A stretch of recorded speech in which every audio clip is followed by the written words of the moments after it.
that holds my life. Lion of Judah. You are the pillar that holds my life. Anyway. You are the pillar that holds my life. Hey, yeah. Master Jesus, you are the pillar that holds You my are. life. You are the Master pillar. Jesus, you are the pillar that holds my life. I said, Jesus, unibu kalabati sinduwe. Nibu kalabati sinduwe. Ojo biemede, nibu kalabao. Nibu kwa kalabano. Nibu kwa kalabati sinduwe. Ojo biomi go nibu kwa kalaba. Chika nije nibu kwa kalabao. Nibu kwa kalabati sinduwe. All right. Good morning, good afternoon, good evening to every one of you. It's good to be back here again. This is a new broadcast today. Please, let me see. I have somebody on the backstage. Okay, Alex, I can see you right there. You can turn your camera off right now. Thank you very much for joining us. Thank you. Yes. All right. Thank you very much, my people. I appreciate every one of you. Okay. Yes, on today, as you all know, what happened today in court. So I would like us to take update again quickly so that we take it from there. I appreciate every one of you. Continue to press on the like button and let us do this together. Press on the like button. I appreciate you all. I appreciate you all. And God bless you now. I can see more people is coming in right there. In fact, people are already there with us already before. But I'll just quickly want to go back to the last update which I gave earlier on, because I'll be bringing a video later on. But some of you that are just joining us, if you want to watch the full update, you just ended. Mute yourself, sir. Mute yourself. Ogasi, and mute yourself. Thank you, sir. Thank you. Yes, thank you very much, Mother of all Mommy Diaspora. Thanks for joining us. I can see Mother Naomi Bella, thank you very much for joining us. Mother Patricia, thanks for joining us. I can see Stephen, thanks for joining us. God bless you all, my good people. Bryce Strasser is right there with us as well. Lady G, thank you. I appreciate you. Amaka Fujabi, Kogwa, thank you very much. God bless you all. Eva Line, thank you. Chinewye Divine, I can see you as well. God bless you all, my good people. Continue to help us to press on the like button. I can see Morning Ferreira, thank you for joining us. Ellen Okiti is right there with us as well. I appreciate you all, my people. Kids, I not mention your name. I bet not verse. Onye O Stephen, you're just coming in right now. Thank you. Amazing Grace USA is with us as well. I appreciate you all, my good people. And God bless all of you now. Please, let's do this together. Yes, I'm just going to take on the notes surrounding what happened today. And after that, then we will just start talking, Yes, as you all know, today, how the court went, although it looks good because we got a witness from Amazon, but the only thing that doesn't look good about it is that, as you all can see on the new title that we have right there, let me put it on the screen. Let me remove this one and put the new one on the screen. That is the new one right there. Court update, INEC Chairman Yakubu above the law. Peter Obi brought a witness from Amazon. So that is it. So the beautiful thing about it is that the witness that we brought from Amazon, why the satanic act of the INEC chairman, the satanic act that is given continuously is unacceptable, is questionable, and the court needs to do something about it, and Nigerians needs to take note of this in case of whatever that happened prospectively, because this man cannot slap us twice. Somebody not slap you once, go say sorry. No. Then he do him again, say a mistake. No. So I hope it doesn't happen. I want to speak positively, but the way things is going right now, INEC chairman, I'll just take it like that. No need of reading anything for you for now. I'll give you guys updates later on. I want to let you guys know that the good, beautiful thing about it is that the court accepted almost everything from our witness and noted them down as an exhibit. But the question here is that INEC chairman Mahmoud Yakubu refused to respect the subpoena from court. That is, is a huge one for us. So we need to take that very, very seriously. So thank you very much, my people. I would like us to start talking before I'll present something later on. The way we did the ESCs, Mr. CM was trying to say something earlier on. After Mr. CM, I have to go back to Mother Patricia and Mother Nena that will take it, come back to Mama HO. So I'll go CM, go ahead. Okay, Thank you. yeah, thank you very much, Niger Watch. All protocols once again observed. Actually, what I said, like Niger Watch was pointing at, I mean, to Niger was pointing at was, something happened here today. Probably to Niger did not know. Some people want to crash, just like what I mean. The other day you were here that you advised the Niger Watch to quickly stop, otherwise the system will crash. People are trying to crash it, and from the look of things. Niger Watch said these are like three people and they are based in the US. So I took off from that tangent. I was trying to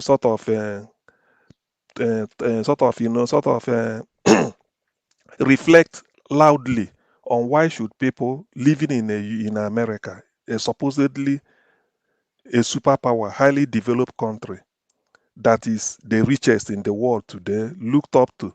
So I thought Nigerians living there will be looking at what technology, what skill, what do I learn here that I'm going to take home, like the Chinese did.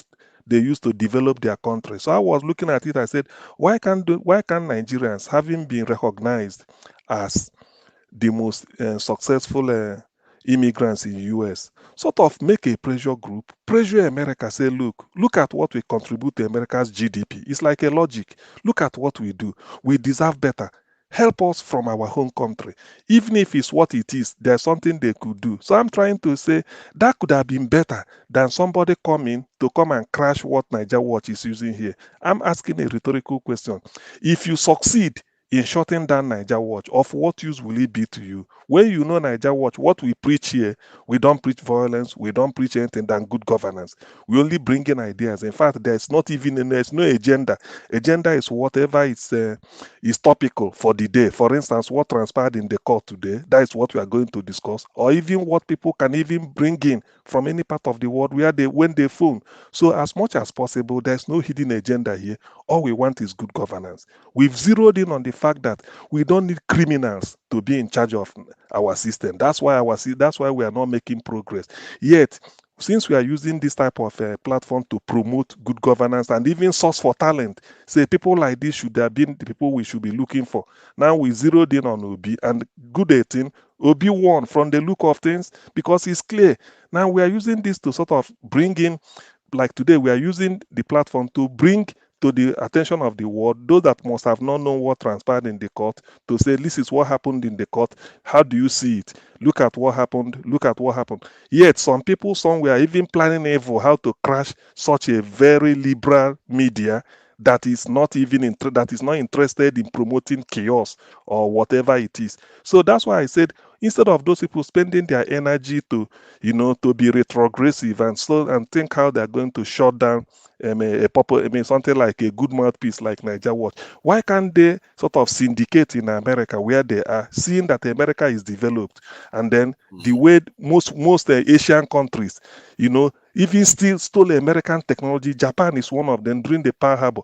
Stole American technology, use it to develop. America, as I mentioned George Marshall, America after the Second World War, out of their own, they said it is better for them to develop Europe than for Europe to be underdeveloped, that they won't have peace. So why can't they say, America, look, we are contributing. Look at what Nigerians have done in America to help you. Why can't you come and help us? So that should have been the type of thing. That's why I mentioned it, said, look at Nigeria as a 51st state. Let us go and help these people because their indigenes have been able to help us. Look at the manpower Nigeria is giving to America. But these people, instead of thinking positively like this, they are thinking evil. How to even shut Elvis down?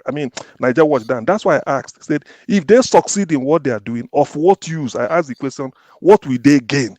That you shut down Niger Watch, and maybe Niger Watch is crying somewhere. All of us, we can come and talk, and the person will be happy. Happy for what? Will you in America? You are. Is that the way they do? America should be forced for good. We go to the Western world to go and learn something, a skill that we are going to export home, to use it to develop our place, and not to even look for a way to even perpetuate mediocrity and crude and, primitive accumulation of wealth and the, stealing and kleptocratic regime we've been having. So that is how the context I used it proper and Okay. not in terms of. I spoke for quite at length, but I was pained because instead of the energy you used to do evil, you can turn it to good. We all know this. It takes energy to do good. It takes energy to do evil. So why use energy to do evil? What puzzles me about it all is that why so much energy against obedience? It's just, To it's like, clash, I don't. why That so is the much thing. energy against them? Why? Why? It's like they will be saying,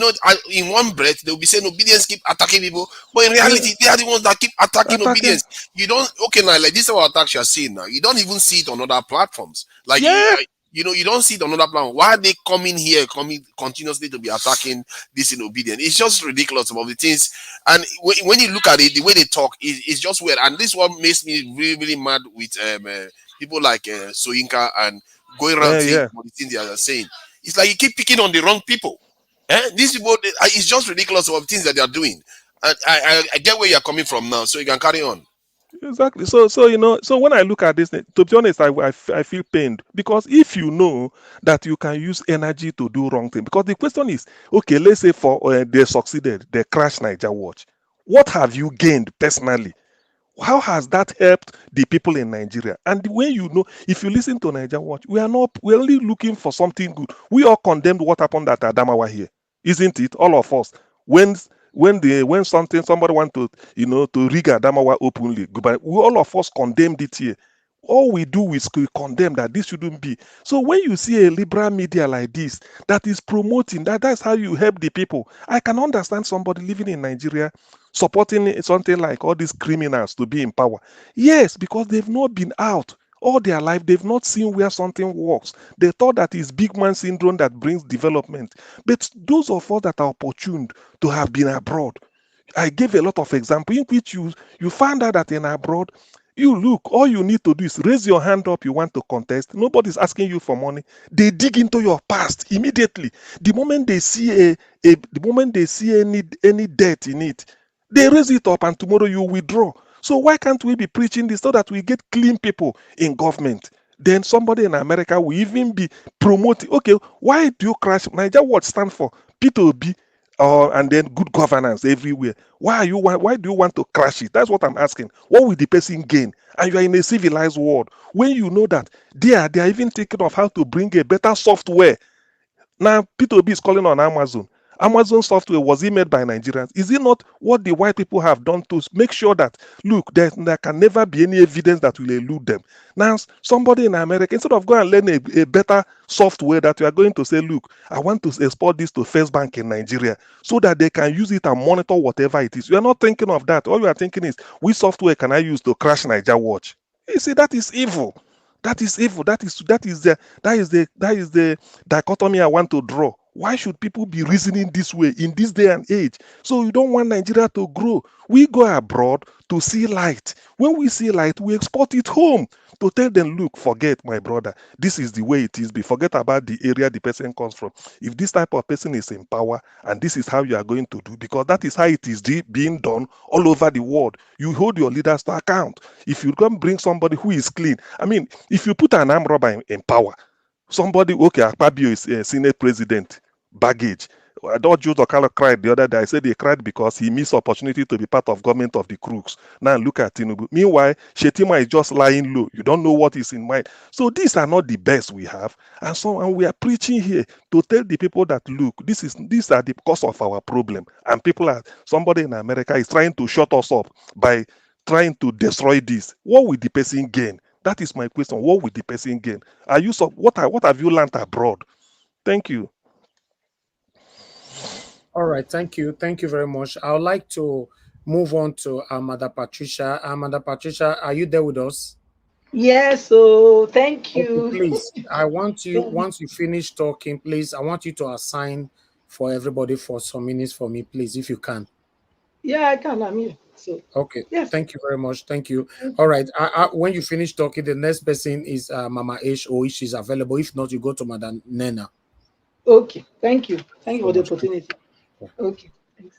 Good evening, everyone. Good evening to the comment section. I mean, I want to greet all the people that have been noticing the comment section that are really contributing. They are team players in the comment section before we start.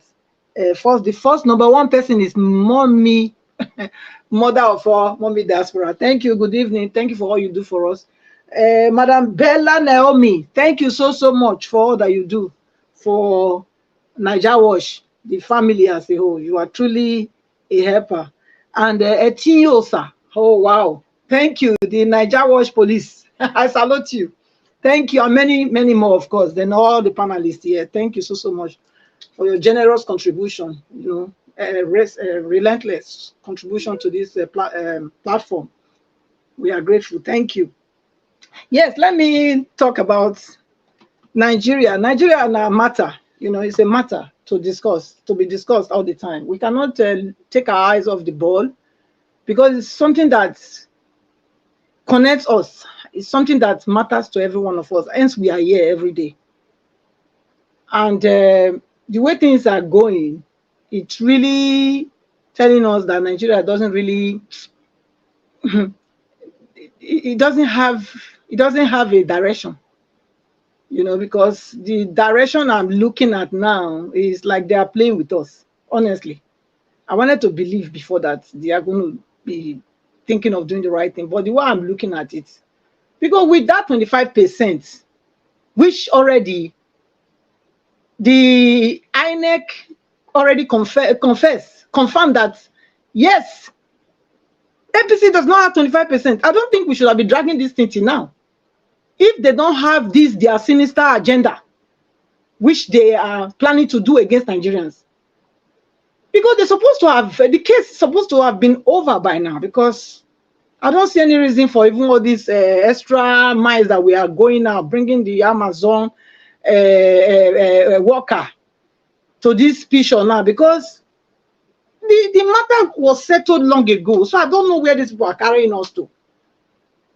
It's better they know. If they know they will not do the right thing now, let them just call everything so that way we will know where to go. Because this one, it's like a delay tactics. That's where I'm thinking. Because how can it be? They are objecting to everything, but they're not giving us any reason why they're objecting. So what is this? And then the judges are there. They know what's going on. They were not in Mars or Pluto when everything transpired. So what are we talking about? They are just wasting people's money, wasting the people's time and energy. That's what I can see in all this matter. So for me, we should start looking at plan B. What do we do? Because we want our country. We want our country, and because we want our country, we cannot just fold our hands and be waiting. We have to start doing something. And then the woman that came out, Mrs. Bukashova, what is her name?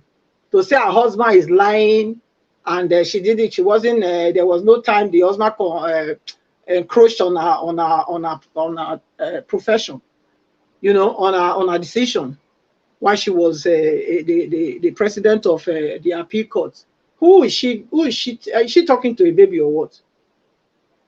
All these old women and the old grandpa, they come out to be lying. And are you not ashamed to come out and say that? I mean, the Agbakoba should not relent. They should make sure they go and review those judgments that she passed when she was still on in the bar. Because you can't make people lose important case like that, and then now your husband has revealed what you people have been doing, and here you come and saying that your husband was lying. Your husband came yesterday to say that he didn't. He was being misquoted. How? Taken out of context. Everybody heard you. Everybody heard you loud and clear. It wasn't doctored. So what are we talking about? And I don't believe anybody is threatening him. No, don't let us be fooled.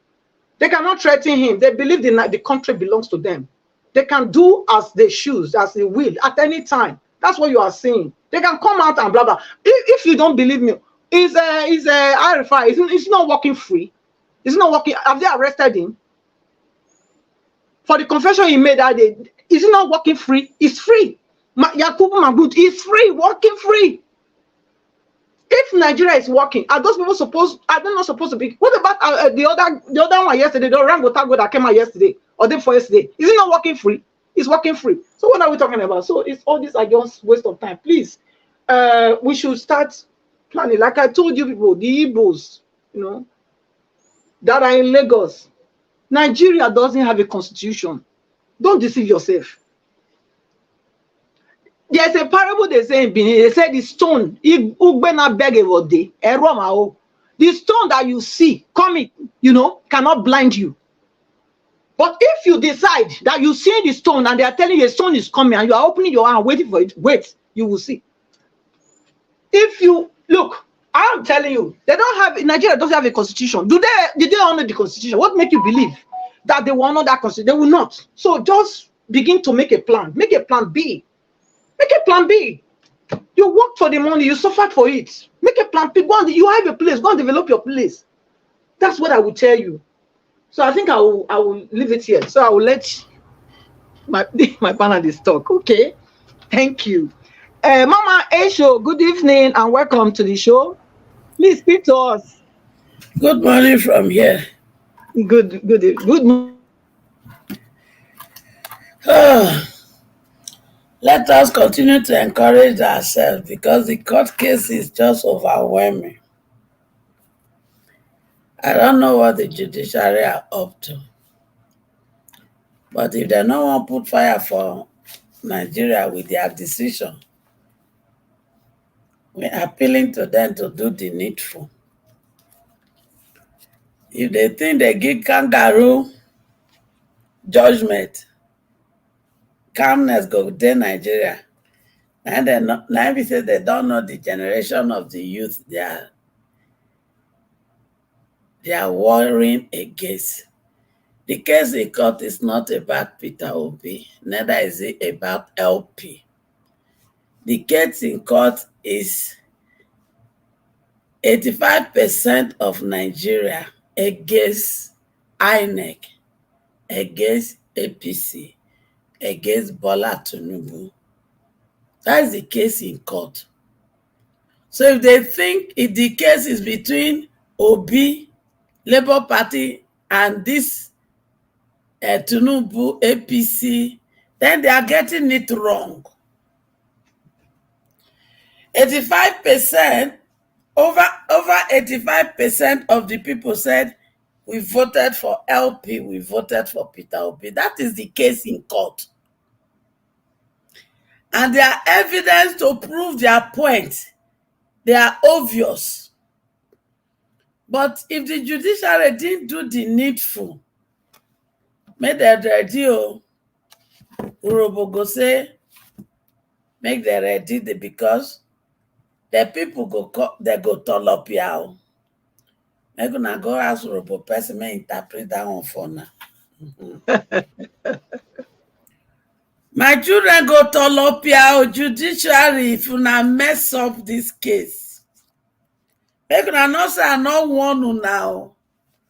Make una go because the language when I use YouTube not need that for you, but so I use that for Urobo. Mona go find the meaning of tolopia. Because my children are tired. They are frustrated. They are ashamed. Because when they see what they happen for the globe, they know say their brain is sharp and they can do more than what they are seeing in the globe. But there's no leadership to lead them to compete. And they've chosen the person that will help them to compete. Una come say make they see wait for waiting. I don't have problem against Tinubu, but I had problem with the process for which he hijacked my children mandate to enter there. If you say, they say, nine do Lagos, nine do this, nine do this. If he was so popular, why did he have to bribe to get the ticket in the first place? Why did he have to ask people to go and buy people to get him the ballot in the first place. Your pedigree was supposed to have given you the mandate without this long journey we are going through. So, judiciary, appeal judges, if una see evidence like this, finish turn una face. I dey tell una, my children go tolopia. And when they tolopia, no person go dey exempted. I just dey tell una. Then I was worried, I was concerned with some of the buildings they were bringing down in Alaba International, starting from, is it yesterday or the day before yesterday? I wanted to blame the government in the first place. In fact, I blamed them in the first place. But investigation came out, and I found out that most of those buildings, about 15 of them that were affected, they have found out, and they've given their notices 2016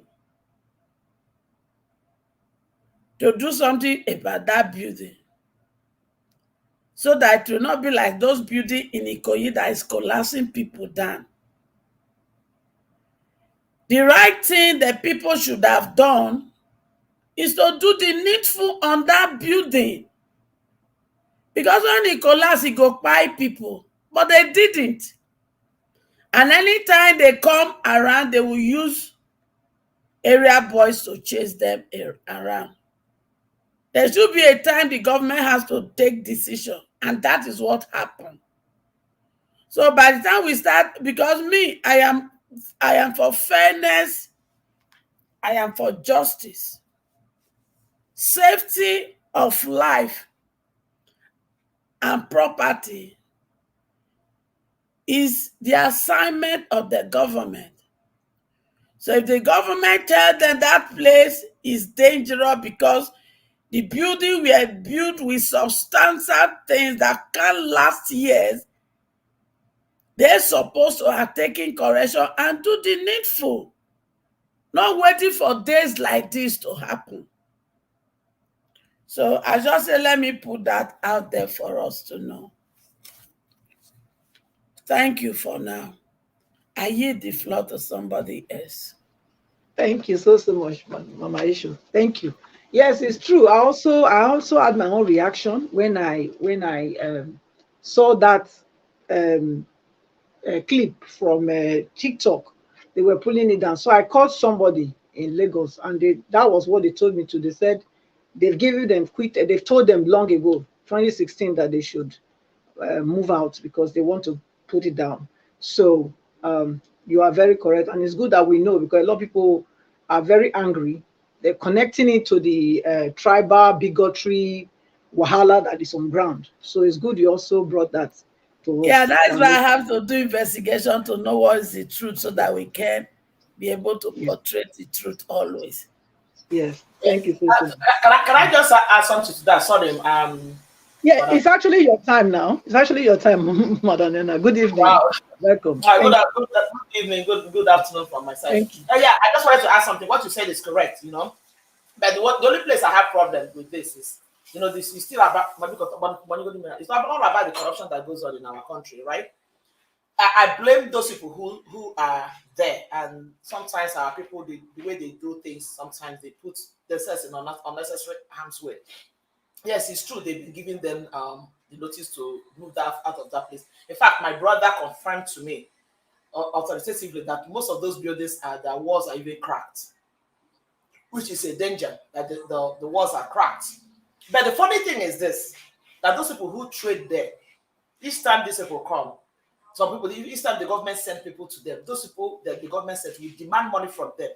They will gather money and they will give those people. They will collect the money and they will go. That's why this thing has delayed from 2016 till the day. If we have a government that are ready to be active, you want to do something, you get to it and do it. Maybe this thing wouldn't have been happening even at this time, so that nobody will even tie it to whatever election or tribal, whatever that is going on. You understand? So, because initially when I heard it, that was the angle I went. But then when I made my own inquiries about it, I realized that that is what happened. And I think there was a time they said, I can't remember if it was a few years back or maybe 2-3 years back, they said the traders they gathered 24 million and paid to the government. So my point is that if you truly want to demolish it, why are you collecting money from them? Why don't you just go ahead and, you know, make it serious like you're serious right now? So the whole thing is that both the blame is both on the part of the people that are staying there, because it's a risk for you to be staying in a building with all those equipments and the building is cracked. And then on the other side, it still tells a lot about the corruption that is in our government, because if some group of people have been going there telling them about demolition, using that opportunity to be collecting money from these traders. So it's so unfortunate. I mean, the whole thing, both ways, is wrong, you know. So having said that, with everything that is happening, you know, with our judiciary and the whole, I heard somebody that was saying something that they don't burn these people where maybe they come out to look for office. No, my own point is this: let's keep going to court. Let all the evidence come out. The only place I'll have issue if eventually the judiciary does not show us the real evidence that they used to come up with their decision at the end of the day. Let all the evidence be coming out, because whether we like it or not, no matter what anybody says, a lot of things may have been obtainable in the past, but with the amount of evidence that they are presenting in court now, whether these people wants to hide information or not, they've gotten an Amazon expert who can get into that thing that what is he? Mahmoud Yakub is hiding. They can get into it and extract that information that Mahmoud Yakub does not want to bring out. That the reason why he's not bringing out the things that they're asking to do, because he knows that he's hiding something. They're hiding under the excuse that, oh, people's personal information. And I ask myself, what personal information are they talking about? This is not Nigeria is not like America, where you say that people's social security and blah, blah, blah. Like, people don't have all those things, and people are still committing a crime and doing 419 and what have not, what have you. So what are they talking about that they can only release those things? So I'm glad that P2B is they brought all these experts that are able to extract some of those information. So let's not preempt them to say, oh, nobody can do anything. Look, Tinubu is not God. Tinubu is not God. There will always come to at a point where the hand of God will move and cause the sun to stand still. I believe that. There's always a point in time where the evil, things will definitely take a different turn. So let all the evidence be coming out. Let's see them, and let's, at the end of the day, let the courts tell us. As much as they can pretend that there's nothing they can do, and they can do to INEC, INEC you've subpoenaed twice, and they've not been able to come to court and produce the thing. And our judiciary is trying to give us the impression that they cannot. Can't you order for the arrest of Yakub Mahmoud? They do those things in the civilized world. They can order for his arrest. Get that man. Get him wherever he is. He is not above the law. He's not above the law. But my point is this: let them keep bringing out the evidence. Let the world keep seeing the evidence. At the end of the day, let them tell us that all this evidence that we have brought before them does not matter. That they can go ahead and still do what they want to do because of whatever money they've collected or whatever weapon that is on their neck. Let's see. And as for Bukashaw or whatever, and his Bukashaw or whatever they call himself with his wife, that are coming off to that nonsense.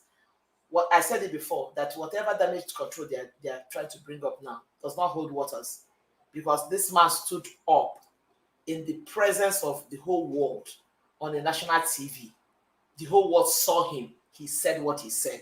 And for him to say that he's taken out of court, we know be babies. We know what it means that you encroached. You encroached into somebody's because of somebody's position. We understand what that means. And he said it clear that even most of his honorable members benefited from that encroachment. That was why the speaker or whatever, or their speaker or whatever it is was halting him, telling him, no, you don't have to go that direction. Because he knows the direction the man was going. He knows the direction the man was going. So he didn't want that exposure. And you hear that all of them started screaming, time up, because they just want to shut that truth that was coming out down. So whatever that man is coming out to say with his wife, they're just doing damage control that does not hold waters. The truth about it is that we know that they manipulated themselves. Even that Bukashaw or whatever he is, it's very, very obvious that he himself manipulated his way to get into that place. It is obvious from the confession. That was a confession that he made, and he cannot take it back because we already heard it. People have analyzed it. Arise TV, channels, all the news media, they've carried it already. So what nonsense are they coming out to say? What nonsense are they? Instead of them to, that is what pisses me off it with our people and their mentality. You know, in a civilized country where people act like civilized human beings, some certain things like this will come up. You just resign from your position. Just resign. Say because of this scandal, let me resign honorably so that you have your respect. Instead, people will commit crime in this country. They want to rub it on your face, and then you, at the end of the day, you be the one that look like you're crazy. Like you ask yourself, am I being punked? Are they trying to sell out that we didn't hear what we heard? Is that what they're trying to say? Two of them need to shut their mouth up. They messed up. They are the one. They are part of. They are not telling us that they are part of the reasons why Nigeria is where Nigeria is. Papa said it already. He robbed him 3 of his court cases. Probably these are court cases that the man knew very well that the evidence are overwhelming. It was obvious that he was going to win. This woman used her privilege, opportunity they give you. That is the funny thing in this I don't want to use a wrong word for this country called Nigeria. God will give you an opportunity where you need to go to serve your country and serve humanity. You chose to use it to perpetuate evil. You chose to use it to perpetuate evil on the nation. Something that is entrusted into your hands, and you choose to use it to do wrong by every ramification, and you people think that you get away with it. You're coming out now to tell us you did not say it. Who are you talking to? We are not kids. Nigerians heard you. We heard you loud and clear. And these other judges that are these ones that are holding these tribunals, know it now that you can play all your games. Play all your games. Do whatever you need to do. For the benefit of, we're just giving you the benefit of the doubt that you're going to do the right thing. If not, tomorrow that's the way somebody will come and expose all the evil that you people are doing. It is evil, it is wickedness. It's like SCM was saying, why is it that our people are like this? The mindset of the heart of wickedness and witchcraft that we have in Nigeria and the African countries by extension is the reason why we're not progressing. Instead of people think of how to do good, all they want to manipulate is how to do evil. And tomorrow they'll be running from. That is why there are churches all over the place in Nigeria. Yes, people's problems are not getting solved because our heart is full of evil. Our hearts are dark, filled with wickedness and evil. Look at with all the atrocity that he committed, with all the nonsense he committed. He went to church yesterday to thank God for a successful 8 years. 8 years that you stayed. Okay, can you round up? Yeah, 30 seconds. Yeah, the 8 years that you stayed, and all you did was to inflict pain on people. Just the singular act of manipulating obese results in Rivers State is evil. And in that election, some people lost their lives. Yes, on weekend, and you have the guts to go to church. Thank God for giving you good 8 years to perpetuate evil. That a woman is today without her husband because of your wickedness. And you went to church to thank God. I don't know what to say. God will judge all of you one after the other. Thank you so much. Bye. Thank you. Thank you so much. Yes, God will judge every one of them for the evil that they have committed against innocent souls, Nigerians particularly. Thank you so much for your submission. Let me call on, I believe Mr. Alex is there. Is Alex on the platform? Okay. Okay. I can't see the people that are on the panel, but let me call. All right. Sorry, Madam Patricia. I can see that you are struggling to see what is on the screen. Thank you very much. Okay. The next person that's supposed to talk to us is Gingerbread-Man. After Gingerbread-Man will be Black Panther. Okay, thank you. Yes. Okay, Gingerbread. Okay. Gingerbread-Man is not there. So Black Panther, please talk to us. After Black Panther, I'm coming in because I have an update to present right now. So it's only one person. After Black Panther, are you there? Yeah. Please talk to us, sir. Thank you. Thank you very much. I greet everyone. Madam, thank you for coordinating with Flo. And also I have to greet our mommy, Thank you very much for your consistency too. And I agree to all of you that are participants on the panel. You're doing a great service to your motherland. And I want to try to calm all nerves down. Like, thank God of what information we are getting back from. I'd like to speak on the Nigerian, where they were, Lagos state government is bringing down buildings. As I spoke earlier on, despite all odds, we know there are some tunation down, because if you see some buildings like that are delaying in Lagos Island itself, they are delaying. There are so many buildings they need to bring down in Lagos Island. They be delaying it because it's being owned by some chieftaincy houses in Lagos. Lagos, these are traditional stuff, so they are delaying it. But despite all the delay, thank God they really brought out information concerning it too, that most of the buildings are not up to standard. They might collapse anytime. And I also accuse those people, they've given them that these buildings are not, they are substandard. They're supposed to have done something concerning it, because there are some. Where noise they come from for your side, I beg. Oh, okay. Sorry. Please, I don't like anybody to talk where noise is coming from, please. Okay. Can you hear no noise anymore? Yeah, it's better, please. Let's stick to that, please. Not to talk. Any noise now is a distraction and is a suspect. We don't need it. And, okay. Once eyes, please. Thank you. Yeah, everybody should calm nerves down, please.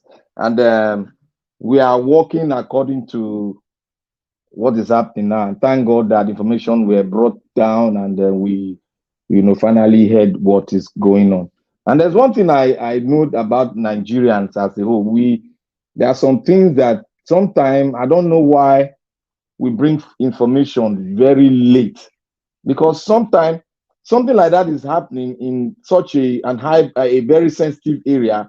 You see them not coming out to the press to even talk.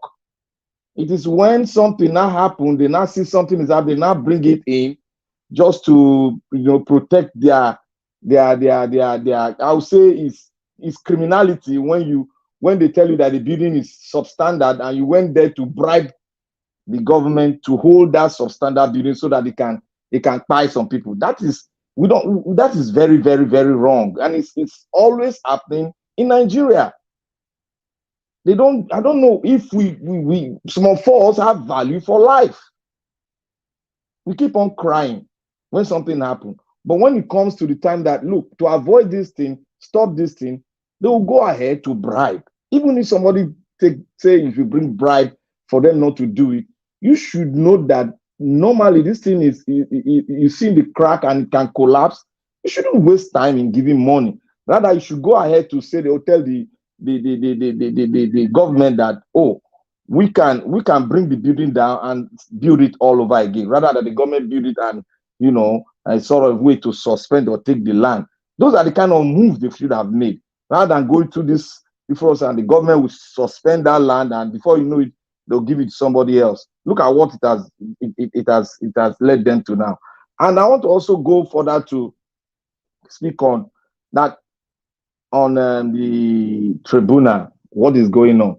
What is going on? Like I said earlier on when I came in, I told this several times, that when facts continue to come out, when the substantial facts come, they will take that fact in, and your ruling is based on the fact and evidence that is being brought forward.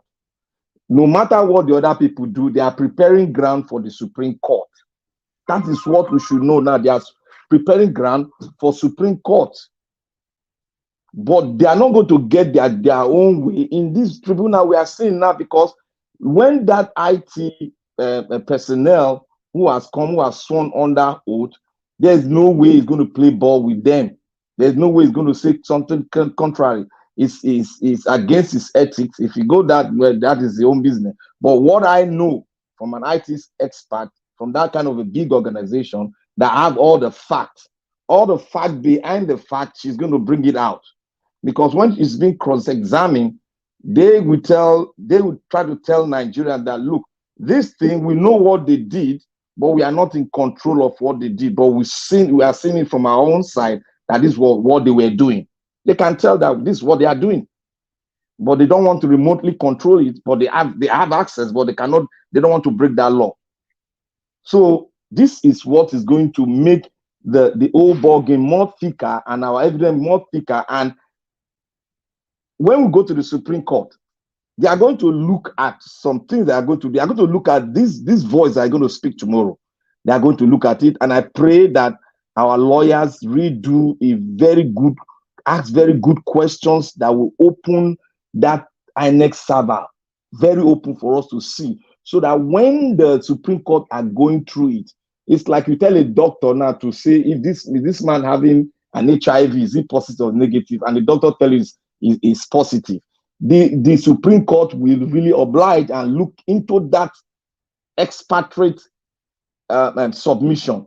That is what is real, and is going to look at all, because they are the ones that made other things to happen. If they follow that they follow that line on the software and the computer itself, we wouldn't have had this. But because they refuse following that line, this is why the rigging, this is why the tempering of numbers on the ROF. This is what they did. Why did they not transmit? Why did they didn't give? Because there was a confession by most of the INEC officials that they didn't give them the password. Those are coming in too, because those are evidence. They are still going to play those videos. They were confessing that they weren't giving, and they gave them an order that they shouldn't transmit. They shouldn't send the report from where they voted. Those are strong evidence that Mahmoud was compromised, because Mahmoud got to bring out evidence that the server itself or whatever why they shut it down, because maybe something want to come here or somebody is trying to steal something. They got to prove it, and they are proving it. It must be consistent with what this IT expert will say, because if it's contrary, they've lost the case. So that is what is going to happen. We are going to look at it with open eye. We're going to look at what this IT expatriate is going to say, and what the INEC official will come and tell us why they switch it off, because they are seeing it.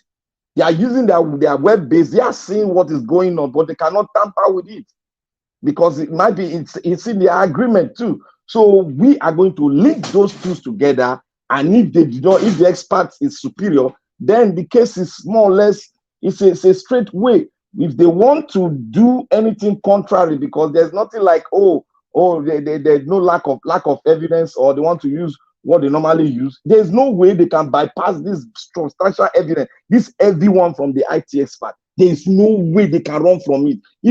There's no way, except they want to close their eyes and say, no, we want corruption.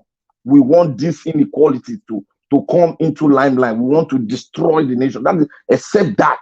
But from what I am waiting for, I say I'm waiting for this IT expert is the grand finale of the entire argument. Is the one that will tell us how this thing is going to land finally.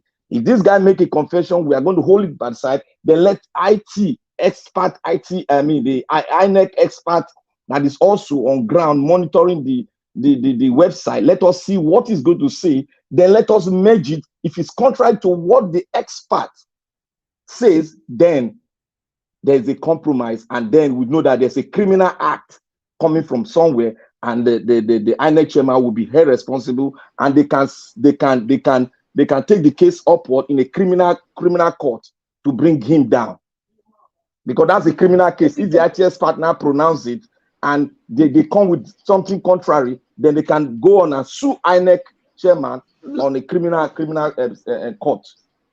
Black Panther, 30 seconds, please. So yeah, I want to say that we should cool all nerves down. We are not losing. We should cool all nerves down. We should not be angry that they're trying to delay. There's no delay. Let us hear that tomorrow. IT expert. That is the grand finale. That is what I'm holding on to. If that say true, boy, that is it. Forget any other argument. Forget any other transmission, whatever. If that say true, that is it. They will tell us, because that thing that is blood there, that you see that is blood there, they use a software to make it blood. And there is another software they can use to open it too.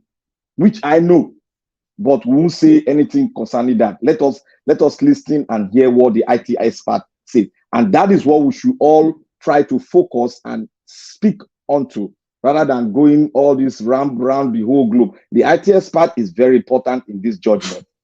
Thank you. Thank you. Thank you. So yeah, Mr. Ivis is here now. All right.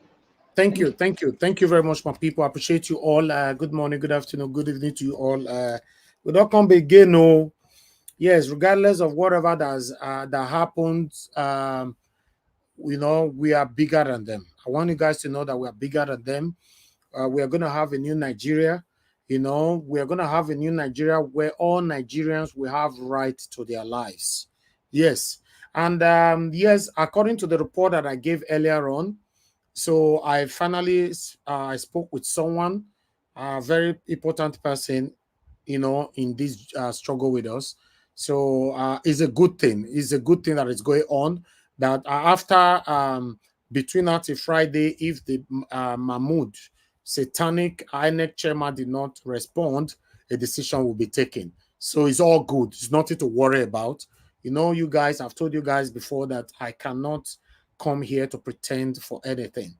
When things look good, you see it from me. When it doesn't look good, you hear it. No matter how I try to pretend, you're going to hear it from my voice. So the truth of the matter is I was a bit feeling down already because the continuous satanic act from the INEC chairman was already weighing me down. Especially this afternoon, maybe because of what happened and, you know, joined to the report I was putting on. But, you know, I received a call. Now everything looks good. I want everybody to look good and to be happy that we are getting there. We are getting there. Because listen, guys, I've told you guys before, there is no way out on this. Except the only way out, except they want to ring it again, which they've done before, right? Except they want to ring it again. INEC chairman, he ring them, right? Except judiciary choose to ring it as well. And that's the only thing. So for me, I don't trust anything in Nigeria, but I believe judiciary is on test right now because it's too obvious. It's just like the race right now and the gap. Let me put it like it's just like Ferrari and bicycle, they run together. That's the race. That's the gap. So there is no way out. You see the energy why I take come back now. Mona know say when it's good, I talk, and when not good, I'll talk. So I thank you very much, my brother. The way you also talk just now, Black Panther. God bless you.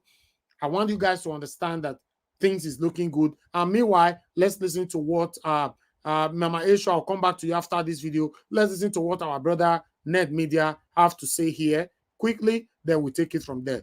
Please, guys, help us to share this broadcast and let's take it from here. Share and like, share and like. Let me look at the number of likes that we have. The likes is very poor, although the visibility is also poor. The likes is poor. We have only 151 likes. Please, can we take this to 250 before we move on at all? Yes, 250. We need 100 likes to make it up. And the shares, we only have 14 shares. Only 14. What happened? Now, because I not come on screen, I'll be waiting. You know, let's do this, my people. Press on the like and help us to share. Press on the like and share. Let's do this together. The share is currently, the likes is currently on 170, while the share is currently of 28. From 14 to 28. Let's do this together.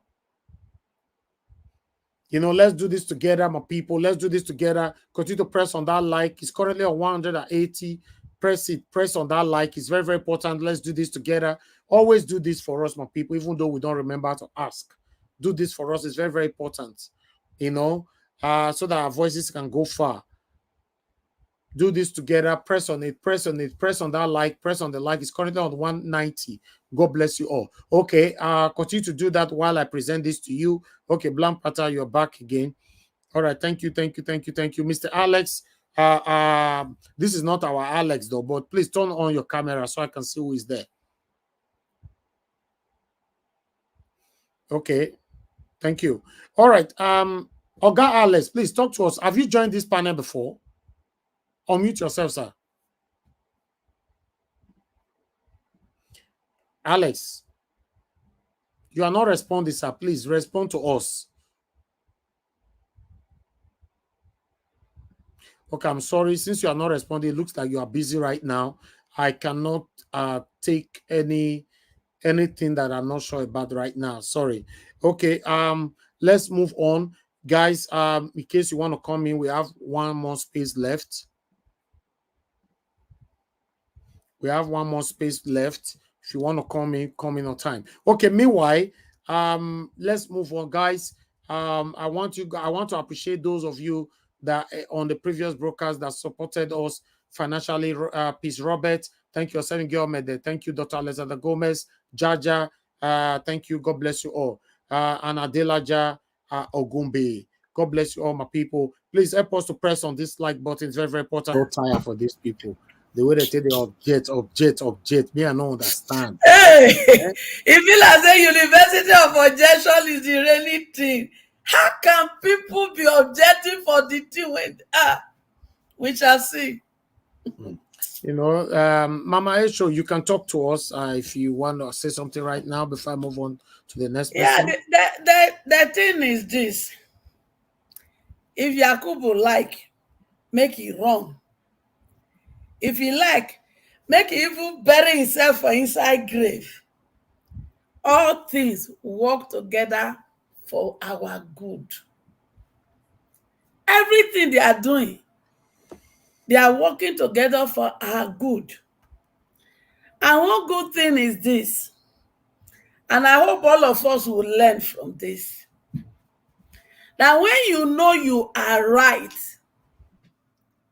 when you know they are stealing that belongs to you, you know with all your heart that this thing, I work for it. I know I earn it. And somebody somewhere feels saying get connection, won't take. Peter Obi is teaching us a lesson. Stick to your truth. Fight for what belongs to you. Do not mind the obstacle. Go for the evidence that you have to prove your case. And I hope we are all learning from this. Thank you. Yes, so we are learning from it, Mama Esho. Yes. To me, everything is going well. The only difficulties or the only thing that is baffling right now is INEC chairman claiming to be Odunga. I don't know how they talk him. Odunga or Duga. You know, he's claiming to be above, you know, putting himself in a position to be above. But isn't that supposed to be against them? If they are not submitting documents and they are obfuscating, it's supposed to count against them in terms of judgment. Because they are not evidence. No, it is counting against that. That is why I tell you, anything they are doing is evidence for us to win our case. Yeah, exactly. You should. Yes, yes. Yeah, right. I want us to also follow this direction. There's a Dino Malai coming into the court to say something here. Now affirm that the lawyers and the SAN cannot dispute anything that is written. The regulations about INEC, they cannot dispute it because Dino Malai interpreted it. Yes, he interpreted it, and that one has straightened the whole case now. That they cannot misinterpret what Dino was part and parcel to write in the Senate. So he said that we wrote it, we know what we wrote, and interpreted everything with the backing of the Constitution. So any lawyer that come to misinterpret it, it has been cut off now. Dino has really done a big damage to their defense. No, Dino Melaya, trust me, Dino don't exalt his name. I don't know how they take the talk from his bad deeds. You know, right from the day where INEC was calling on the fake results, you know, till today, and is doing well. So meanwhile, I don't want us to be carried away. Thank you very much, Mama Esho, once again. So let me go on to those that have not said anything here at all. Let me just move straight to Eugenia Francis. Eugenia Francis, are you there with us, sir? Yes, I'm here. Yes, I'm here. Thank you very much, sir. Good evening to you. Thanks for joining us. Please talk to us. Good afternoon, everybody. And maybe I look at things in very different ways. I was doing a little research on that beavers, and it so happened to be that the beavers actually has a software that comes with it, whereby they can actually punch in. I didn't say take a picture, but punch in the numbers with regard to the results. And the way it's designed, the authentication is when the uh, returning officer punches those figures in for every party what they got, then he will call on party agent for party A. That agent will cross check, and when it's the same thing that they counted, he will now punch in his own pin. And then the next agent will come, and then the next agent will come. And when they finish, that man will now punch send. That's it. It will go to the IREF, and it will not go as pictures, it will go as real figures. And that's where the collation will even be made, because as it's going, it's being collated. That is what Nigeria paid for. And interestingly, that section of the security of the equipment, even it has two models, both the EMP 2920 and the CX 2920. They have the same, and that section of their security is even more secure than sending pictures.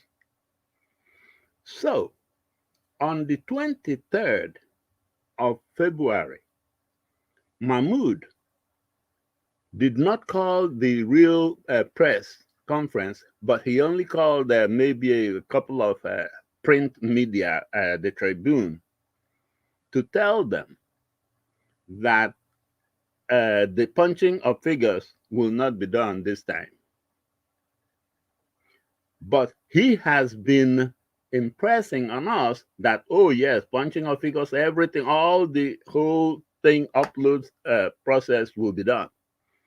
Even when they did that trial run that they announced before the election, he said everything worked.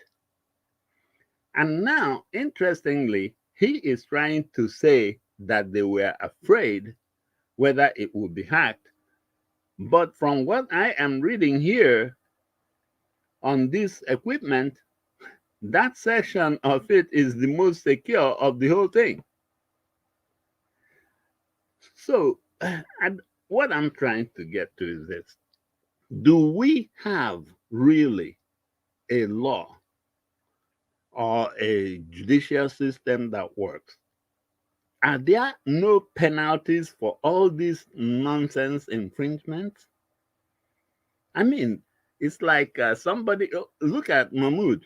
If Mahmoud can prove to be above the court and above the law at this stage, are you confident that even if the court decides tomorrow, oh, Tinubu, you are not the right president, step out?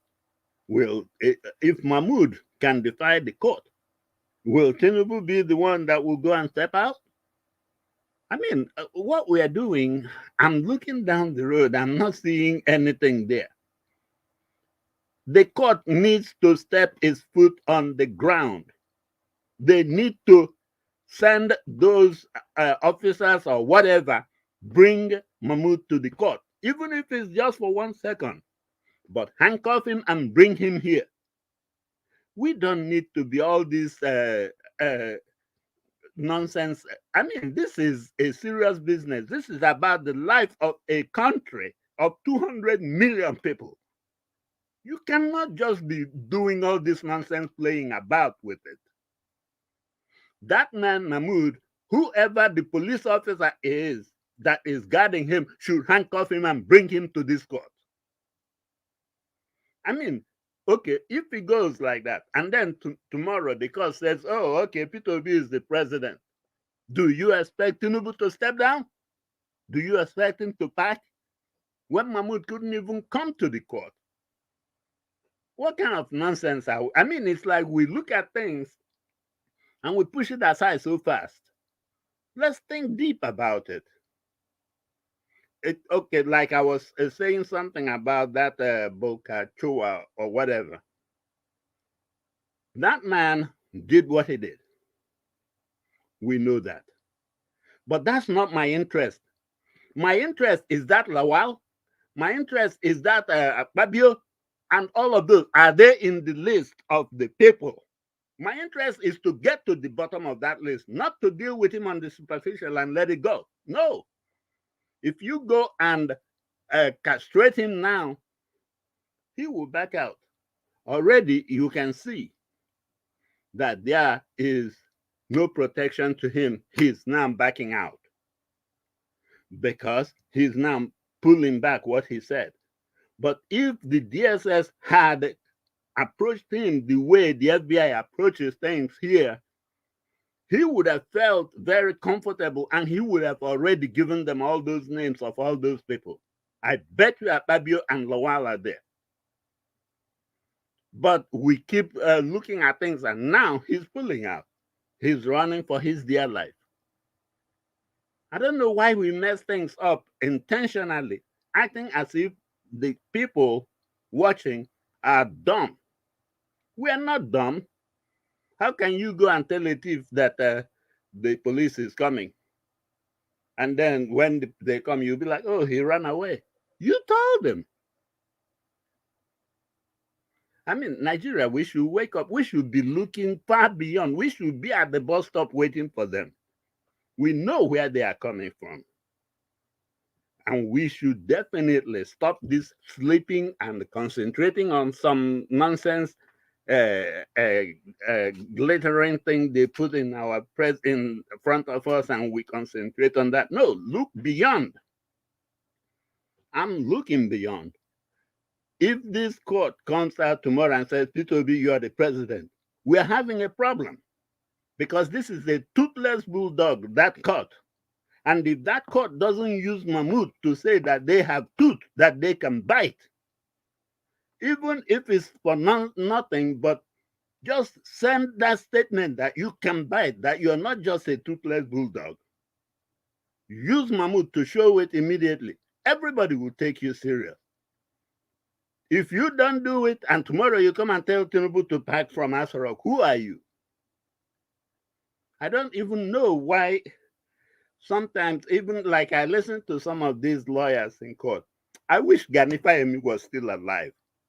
Because this is the kind that he will stop every court proceeding until they listen to him, until they bring Mahmoud to court. Nothing is happening here. And don't subtract it from our time to present our case. I mean, somebody needs to grow a backbone in that country. Enough is enough. I submit. I'm okay. Thank you, guys. Thank you, Engineer Francis. God bless you, sir. Thank you for your submission. All right, let me hear from Moderator. Moderator, thank you very much for joining us. Good evening to you. Please talk to us. Yeah, good afternoon, Mr. Elvis and everyone in the panel. Engineer Francis, thank you very much for that last comment you made. You said someone needs to grow a backbone. I would say that some of those sands need to grow a backbone. Some of those lawyers need to grow a backbone, with all due respect to them.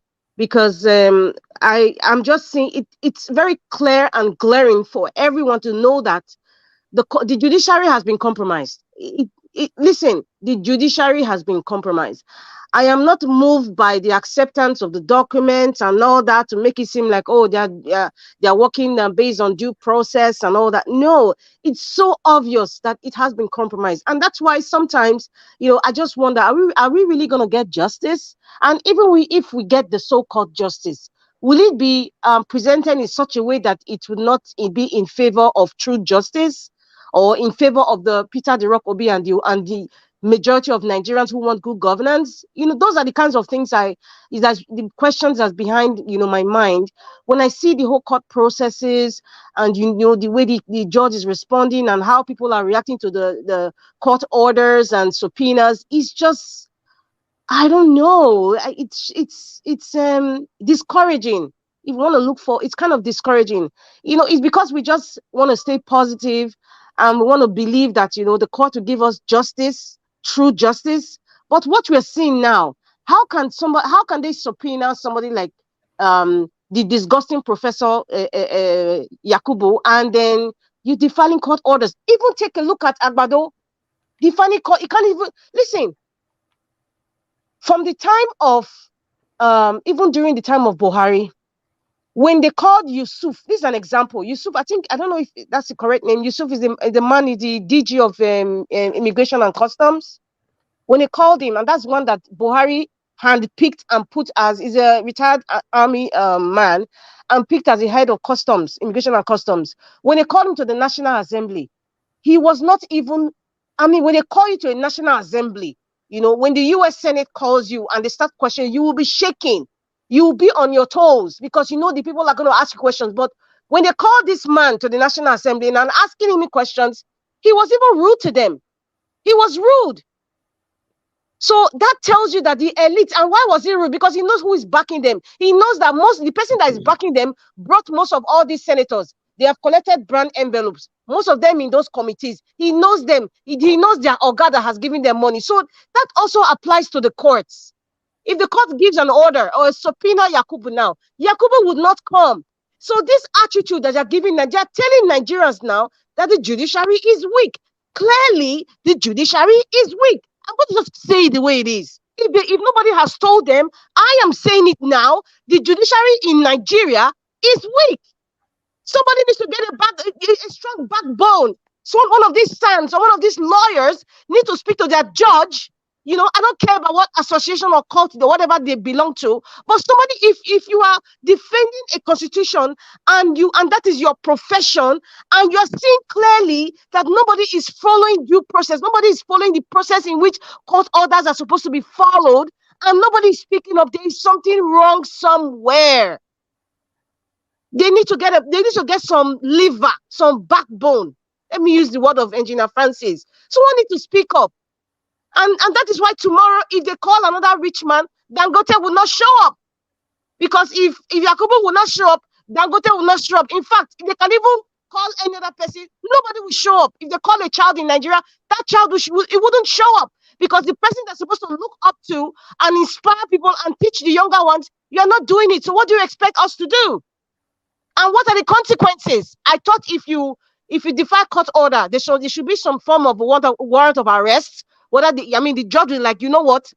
I need Yakubu here, dead or alive. Sorry for my word. Alive or in whatever state or condition, he needs to come to the court. If they need to bundle him and tie him like a ram, they will bring him to the court. I am waiting for the judge that would say that, but they're not saying that. So what are they telling us now? They're compromised, all of them. All of them. What are they doing for Nigeria now? Is this by this coming to court every day, wasting our time? Without due respect to the LP lawyers who are working night and day, their assistants and everybody's working and reading and trying to get updated and all that. It's a lot of work. I admit it's a lot of work. But when it comes down to justice, the judges, for example, they're not doing well. They're just telling us that they're being compromised. Take a look at Lagos. Take a look at what happened in Lagos. Vival actually tried to serve the houseboy Sanwo-Olu. He defied it because his own brother, Agbado, did the same thing. Before they could even serve Agbado, he left the country immediately because he did not want to be served. And they had to go back to the same court to get an order so that they can place it anywhere. That's how they were served. Sanwo-Olu did the same thing to Vival. Vival had to go to court. So it's the same cycle. They're all practicing the same thing. If you want to serve somebody, it's like they run away and you have to go back to the court. There has to be something that has to be changed in the judiciary system in Nigeria. Because Nigeria is a unique country where people feel they're above the law. Where people think and they know that they're above the law. Because they know that they pay for the law. They are in charge of the law, and they can tell the law what to do. And that is what we are seeing right now. How can you subpoena somebody with a serious issue, a very serious issue as electoral fraud, electoral rigging, that's affecting over 200 million people, and then you don't show up? We are not in a banana republic, for Christ's sake. We are human beings. We're not apes. I know that some people are animals in Agbada and Baba and their suits, but we are not. Majority of us are not animals, for crying out loud. What is the court doing? Even take a look at, Nigeria Watch, what you presented today. You see the people talking, I reject this. I rejected somebody's resume. Someone that came from the United States, for crying out loud, worked for a very big company. You are saying you are rejecting her job letter, and you are rejecting her resume. Hello? What the hell? It's just nonsense. I just feel like, with all due respect to the LP lawyers and my president, Peter Obi, I just feel that we're just joking. So we just need a cleaner, because this nonsense got to stop. It got to stop. They just wasted time today talking about somebody's resume or the legitimacy of her employment status, and then now tomorrow is time you want to do cross-examine. Now wow. And then the person that they've called is not even showing up. And what is the court doing? Nothing. You are laughing and exchanging commodities and all that. I'm not just in the mood, though. I don't know about you guys, but when this court proceedings are on, I'm not smiling. The reason why is that, sorry, moderator, the reason why this is happening is because they don't have no single respect for Nigerians or Nigeria. And they don't, because it's compromised, my brother. It has been compromised.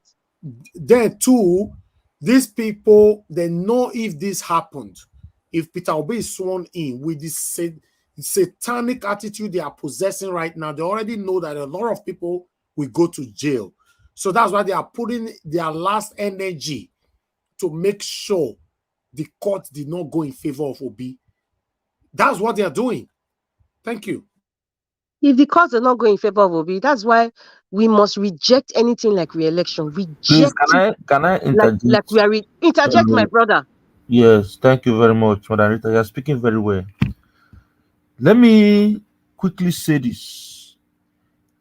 Nigeria is hijacked, and that is the reason why there is a conspiracy to prevent Peter Obi from getting into that office. Because let us ask ourselves a question. Before the election, we had a lot of press conference from Northern Elder Forums and all that. Where are they right now? Everybody seems to be quiet. You know why? They are all in cohorts. Because is the vice presidential candidate of Labour Party not a Fulani man? Is he not a Northern man? But he does not have the same corrupt practices with them. Therefore, if Obi should come in, it means automatically with good governance that Labour Party will deliver to the Nigerian people. After 8 years, it will go back to the north because the vice president, the people will give him that mandate again. So it is not about whether power should go to the south or to stay in the north. It is just this group of people have colluded with the bad elements in the south, both from the west and from across the Niger. My brother, I think what you are saying, we all know that. We all know that there are a lot of bad eggs, and we all know that a lot of them are protecting their what they call it, the oil blocks, and they're protecting a whole lot of things. We all know that. But if we start to immerse ourselves in all these things, we will not be focused. Sometimes emotions can come in, and then we might not see things the way we ought to see. So that's why I really don't want to ponder on the fact that it's a conglomerate. It's like a Gestapo kind of organization that is going on in Nigeria. However, I just want to focus on what is going on in the courts, according to what Nigeria Watch is presenting right now. Because if we want to go, like we're talking on Saturday about oil blocks and all that, that's a different kettle of fish on its own. But right now, what I'm seeing in the courts is shameful. What is it? What are the consequences of defiling a court order? I think most of us in diaspora know that. Even if you haven't experienced it, you've seen it, or you've probably even seen it in the movies. The judge will get an order of arrest, find that man and bundle him to my court. Thank you And he very will be much. fined. Madanita, you are hitting the nail on the head. Once you violate a subpoena, that same court, that same judge, that same magistrate gives a warrant of your arrest. Who are the people that will go and carry out that arrest? Hey, my brother, we are still saying the same thing now. I say the judiciary has been compromised. They are just proving to Nigerians. Many Nigerians now possibly are not educated about court processes. They possibly, I would say 80%, they are not. People are not even following it. They are dealing with other issues with their life. Then they don't understand what it is to go against a court order or a subpoena. They don't understand that. So that's why we have channels like Nigeria Watch trying to educate people that when you defy a court order, there are consequences. Sometimes some judges are even lenient to say, okay, I'm giving you a second chance to show up. And the third time you don't show up, you're going to get arrested. Anywhere they find you, they will arrest you. Even if you run away, 5 years' time, they will pick you up and they will arrest because your name will be in the system that you must come to court. And you'll be fined for it. But in Nigeria, that doesn't work. What I'm saying is like, Engineer Francis just said, in fact, that just covers it all. Somebody needs to grow some back brain. Sans. All due respect to the serious and the real senior advocate of Nigeria, not the Festus, like the Festus Akamu I'm talking about, the real ones and the real lawyers. They need to get some backbone, man. They need to get some backbone and tell the judges, tell Nigerians, listen, you guys need to step up. How can somebody like Yakubu, a mere fake professor? Yes, I said it. He's a mere fake professor. I cannot compare Yakubu and Dr. CM. Never. They are not even in the same league at all. A mere fake professor called Yakubu championed a general election, lied to Nigerians, went to Chatham House, lied, and actually defied the electoral law, and then he's not even defiling court order. What does that tell you? What does that tell you? The judiciary has been compromised. These judges, they have been compromised as far as I'm concerned. Somebody will say, oh, how do you know? I will say allegedly, but their attitude is what is making rise for me to be saying what I'm saying now. The things that are happening, nobody's following up. The court gives Labour Party letters. Okay, go and get these documents. They are going through court processes, and INEC is refusing to give them documents. Some people are not responding to subpoenas. Hello, this lady, this engineer, I believe she's a woman based on what you read. She came all the way from the United States. Even if she's working remotely, she's coming all the way, and then you're not defying her employment letter. You're not denying it. What is going on here? That is an insult.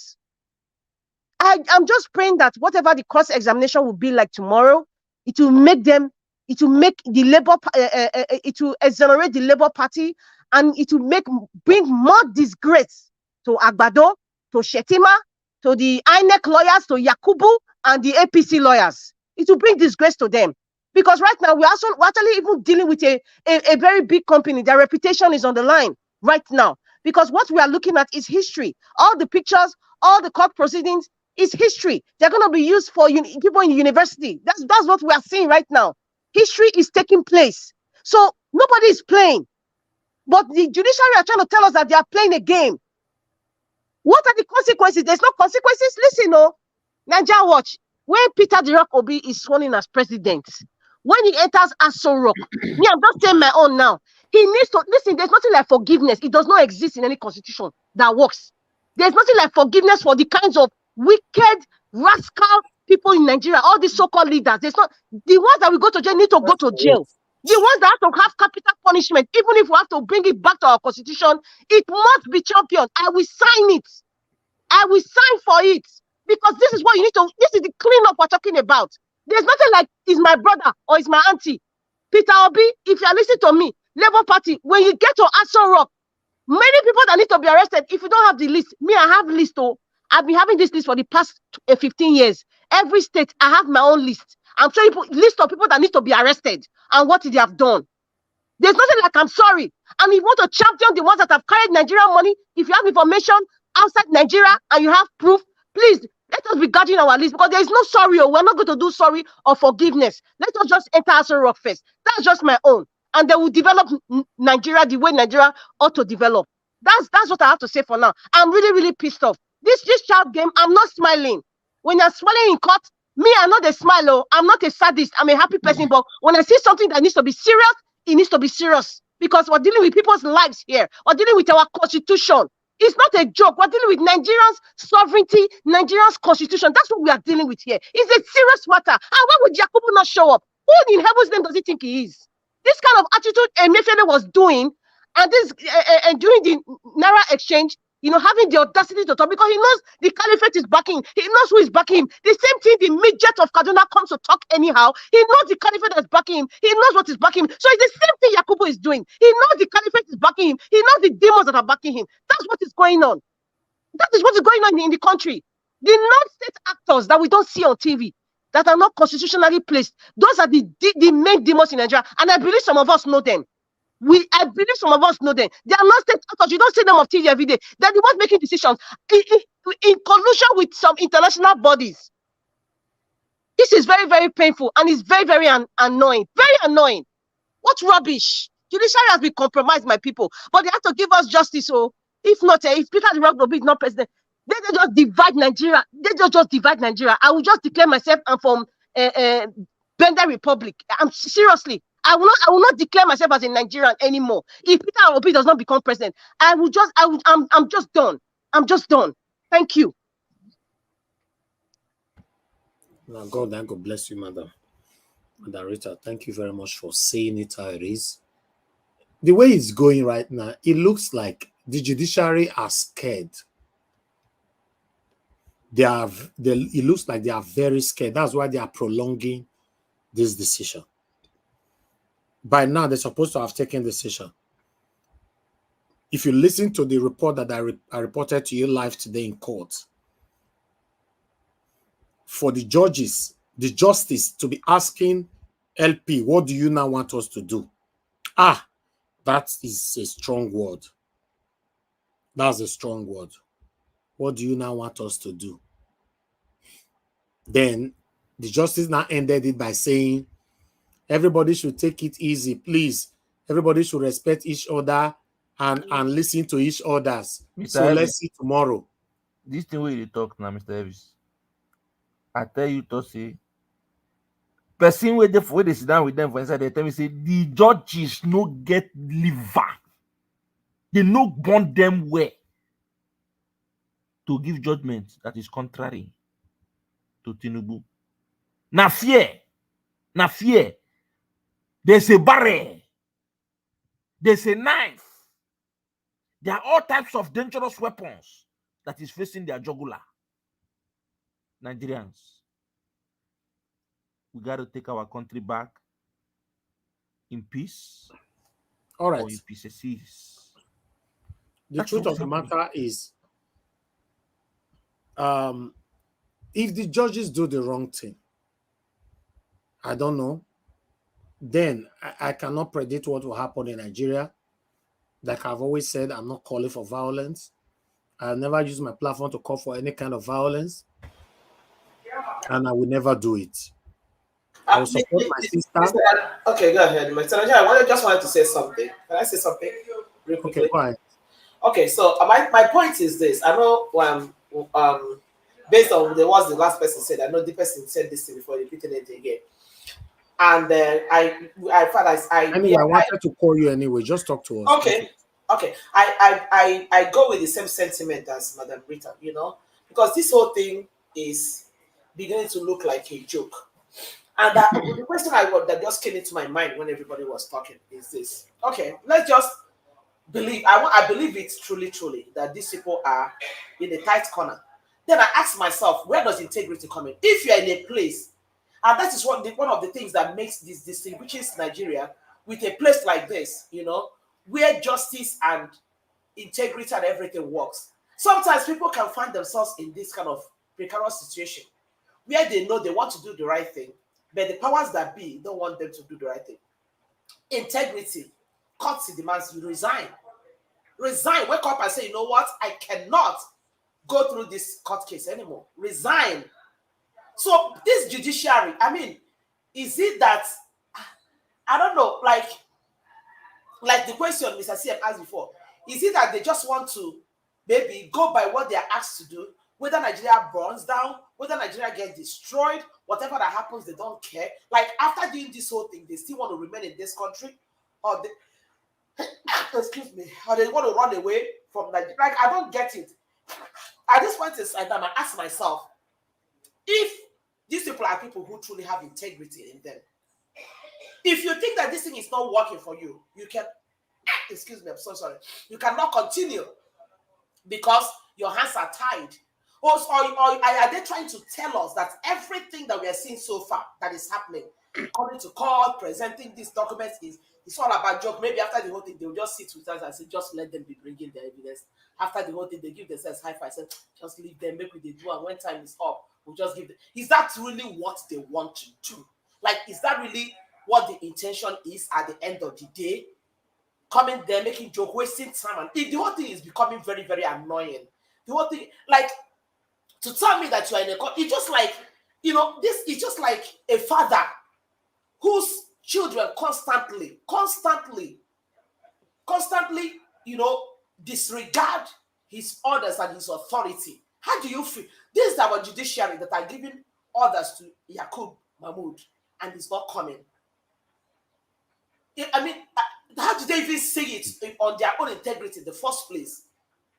So, of what use is the weak? Of what use is the SAN or whatever name they attach to themselves? Of what use is it? If you are so powerless, if you are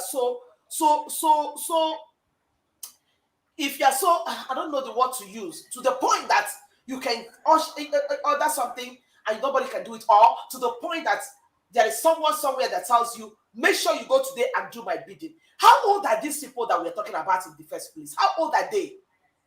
You want to tell me that? Madam Nena, Yes. let me point something out to you. I don't know whether you've had the opportunity to attend a criminal proceedings or a court proceedings in the court. I have. You see the Tinubu and APC and the INEC lawyer, they are not even defending the case. That is the reason why you see them when they come, they don't have cross-examination questions. When they have opportunity to cross-examine, they do not even cross-examine, with an intent to bias the minds of the fact finders. They just come there to show face, to stall the process, because they know the backing. They know. That is the most annoying part of the whole thing. That's why I'm asking the question I'm asking. So those judges, that's those old people that are supposed to have some honor and some dignity. So they just want to come every day. For how many days they're going to sit there just to waste their time, waste Nigeria's time, just play games with the entire world. Everybody that is watching this tribunal. Is that really what? I mean, does that really tell good of them? I'm just trying to find a way to express what I'm thinking. Does that even make any sense? It doesn't even make any sense to me. Like, you just go there, maybe, like you said, they don't know exactly. They just want to, they just leave them, let them be presenting it after the other. Like, what exactly are they doing? So at the end of the day, how do they expect Nigeria to look like after the whole nonsense? Let's assume that they ended up playing this game, and at the end of the day, they just throw everything in the trash. Like, at the end of the day, how do they expect this country? How do they expect this country to be? And the whole thing still boils down to our people that still sit down and listen to this kind of things. And some people still defend whatever nonsense that is going on. And some people are still not speaking up. Because this whole thing is becoming so glaring that these people don't care about anybody. They don't have no regards for Nigerians. They don't have no regards for anybody. And that I still ask myself, how can anybody even believe that a situation, a group of people that gather themselves, that call themselves leaders, that handle situations like this, will ever have anything good to produce for the welfare of the common man on the streets? It's not looking like it at all. So where are we heading to?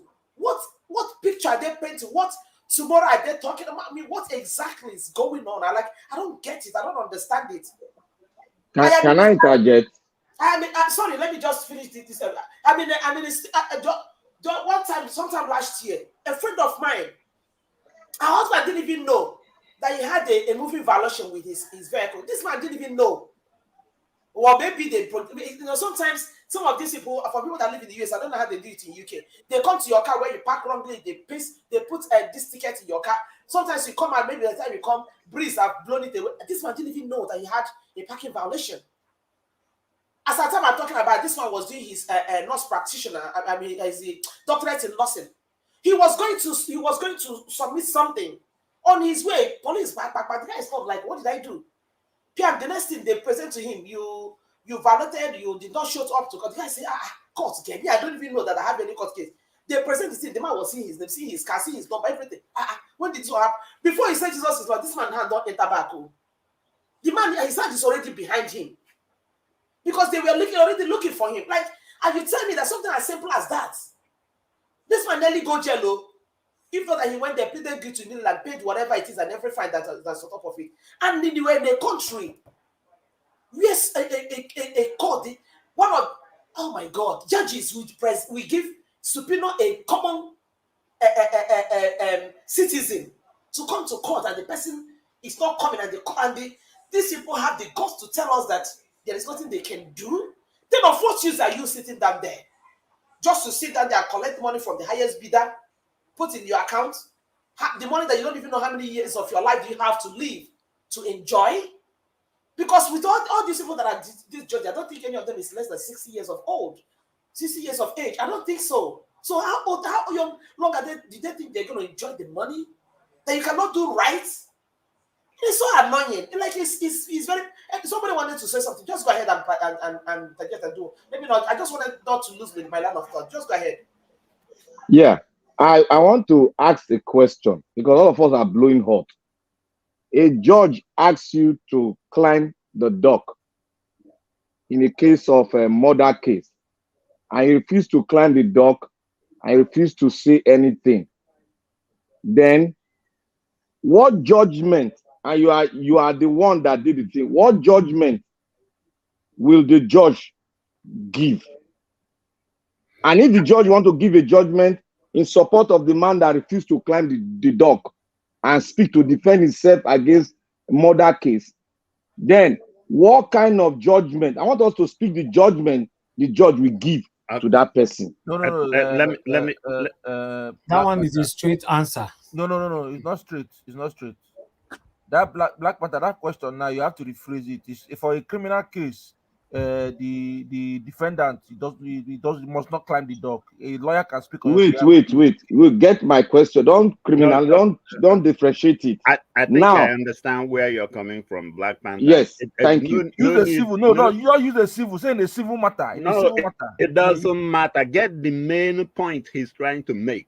Exactly. He doesn't need to say civil. Everybody know what he's trying to say now. Yeah, the point is this. It means that when the judge give order. Exactly. Yes, when the judge give order. In this case, now. A good example is No. You guys let me say, Black Panther, brother. Donald Trump. Speak, please. Donald Trump. Didn't he have to come to court? And number two, I think these justices in this present case need to do one thing. They need to assert their authority. That means they need to use one person as a guinea pig. If it's Mahmoud, use him and have the country see him in handcuffs dragged to your court. Even if it's just to ask him, what's your name? Mahmoud Yakubu. Okay, thank you. Go back. But use him to say that this court is not a bunch of clowns in wigs. Tell them that this court is the third arm of the government. I mean, it's like, what are we looking at? I am beginning to hate all those jokes and all those adjournments and everything, sir, that I see every day. Sir. No, you guys have not answered the question. I want to answer the question of the Black Panther. They don't want me to answer them now. They don't want to divert me. The answer to that question is for the premises you are asking. Automatically, they will enter a judgment against you. You are guilty. You lose the case. God bless you. God bless you. Question. But the point I'm trying to make, brother, to answer the person that just spoke before you, you say they want to use the authority to assert and show example. And what's his name? Bauer. Bauer was given a subpoena. He didn't show anything happened. Inspector General of Police, the same thing, nothing happened. The people that in a normal society, the judge give an order, you violate it, they will send out a warrant. Who are the enforcers of the warrant? The police, the law enforcement enforces. The judge will not go and arrest you. It is the police, it's the law enforcement that will go and enforce the court order against you. But my brother, the people that will go and enforce that court order is controlled by the Fulani man that is the IG of police. They are all, so see, it is a complete hijack. But the IG lost the case in court. Oh no, he lost the case. They already gave him judgment. They ordered for his arrest and all that. But he lost it. I'm not saying that he knows. I say, who are the enforcers of the court order? I guess the question to that will be, who is that enforcer under? He is under the executive and not under the court that gives the law that he should enforce. The police, but the executive takes on now. That's not the Nigerian constitution, the fraudulent constitution we are fighting. And that's the big problem. Because the executive is the commander-in-chief of the armed forces. Well, here in the US, believe me, you, the president, you do something that the court orders you arrest, those your Secret Service guys, they will be the first people to arrest you. They will be the first people that will put your hands behind you. Immediately. Because they are under the judiciary. Because there's a complete separation of power. Exactly. The constitution here is a reflection of the government of the people.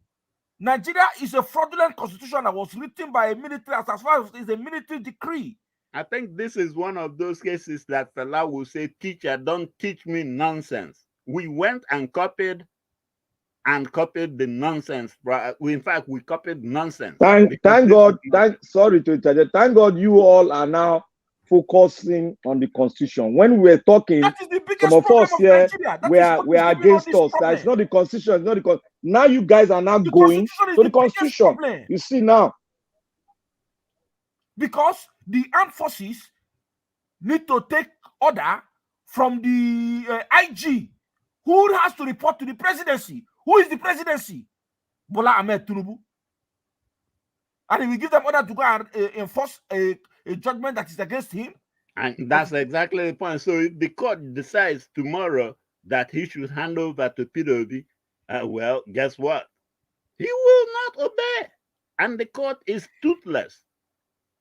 Because the court cannot do anything. The law enforcement you will use is under him already. I have no idea how this thing will look, but I'm looking, it's like bleak.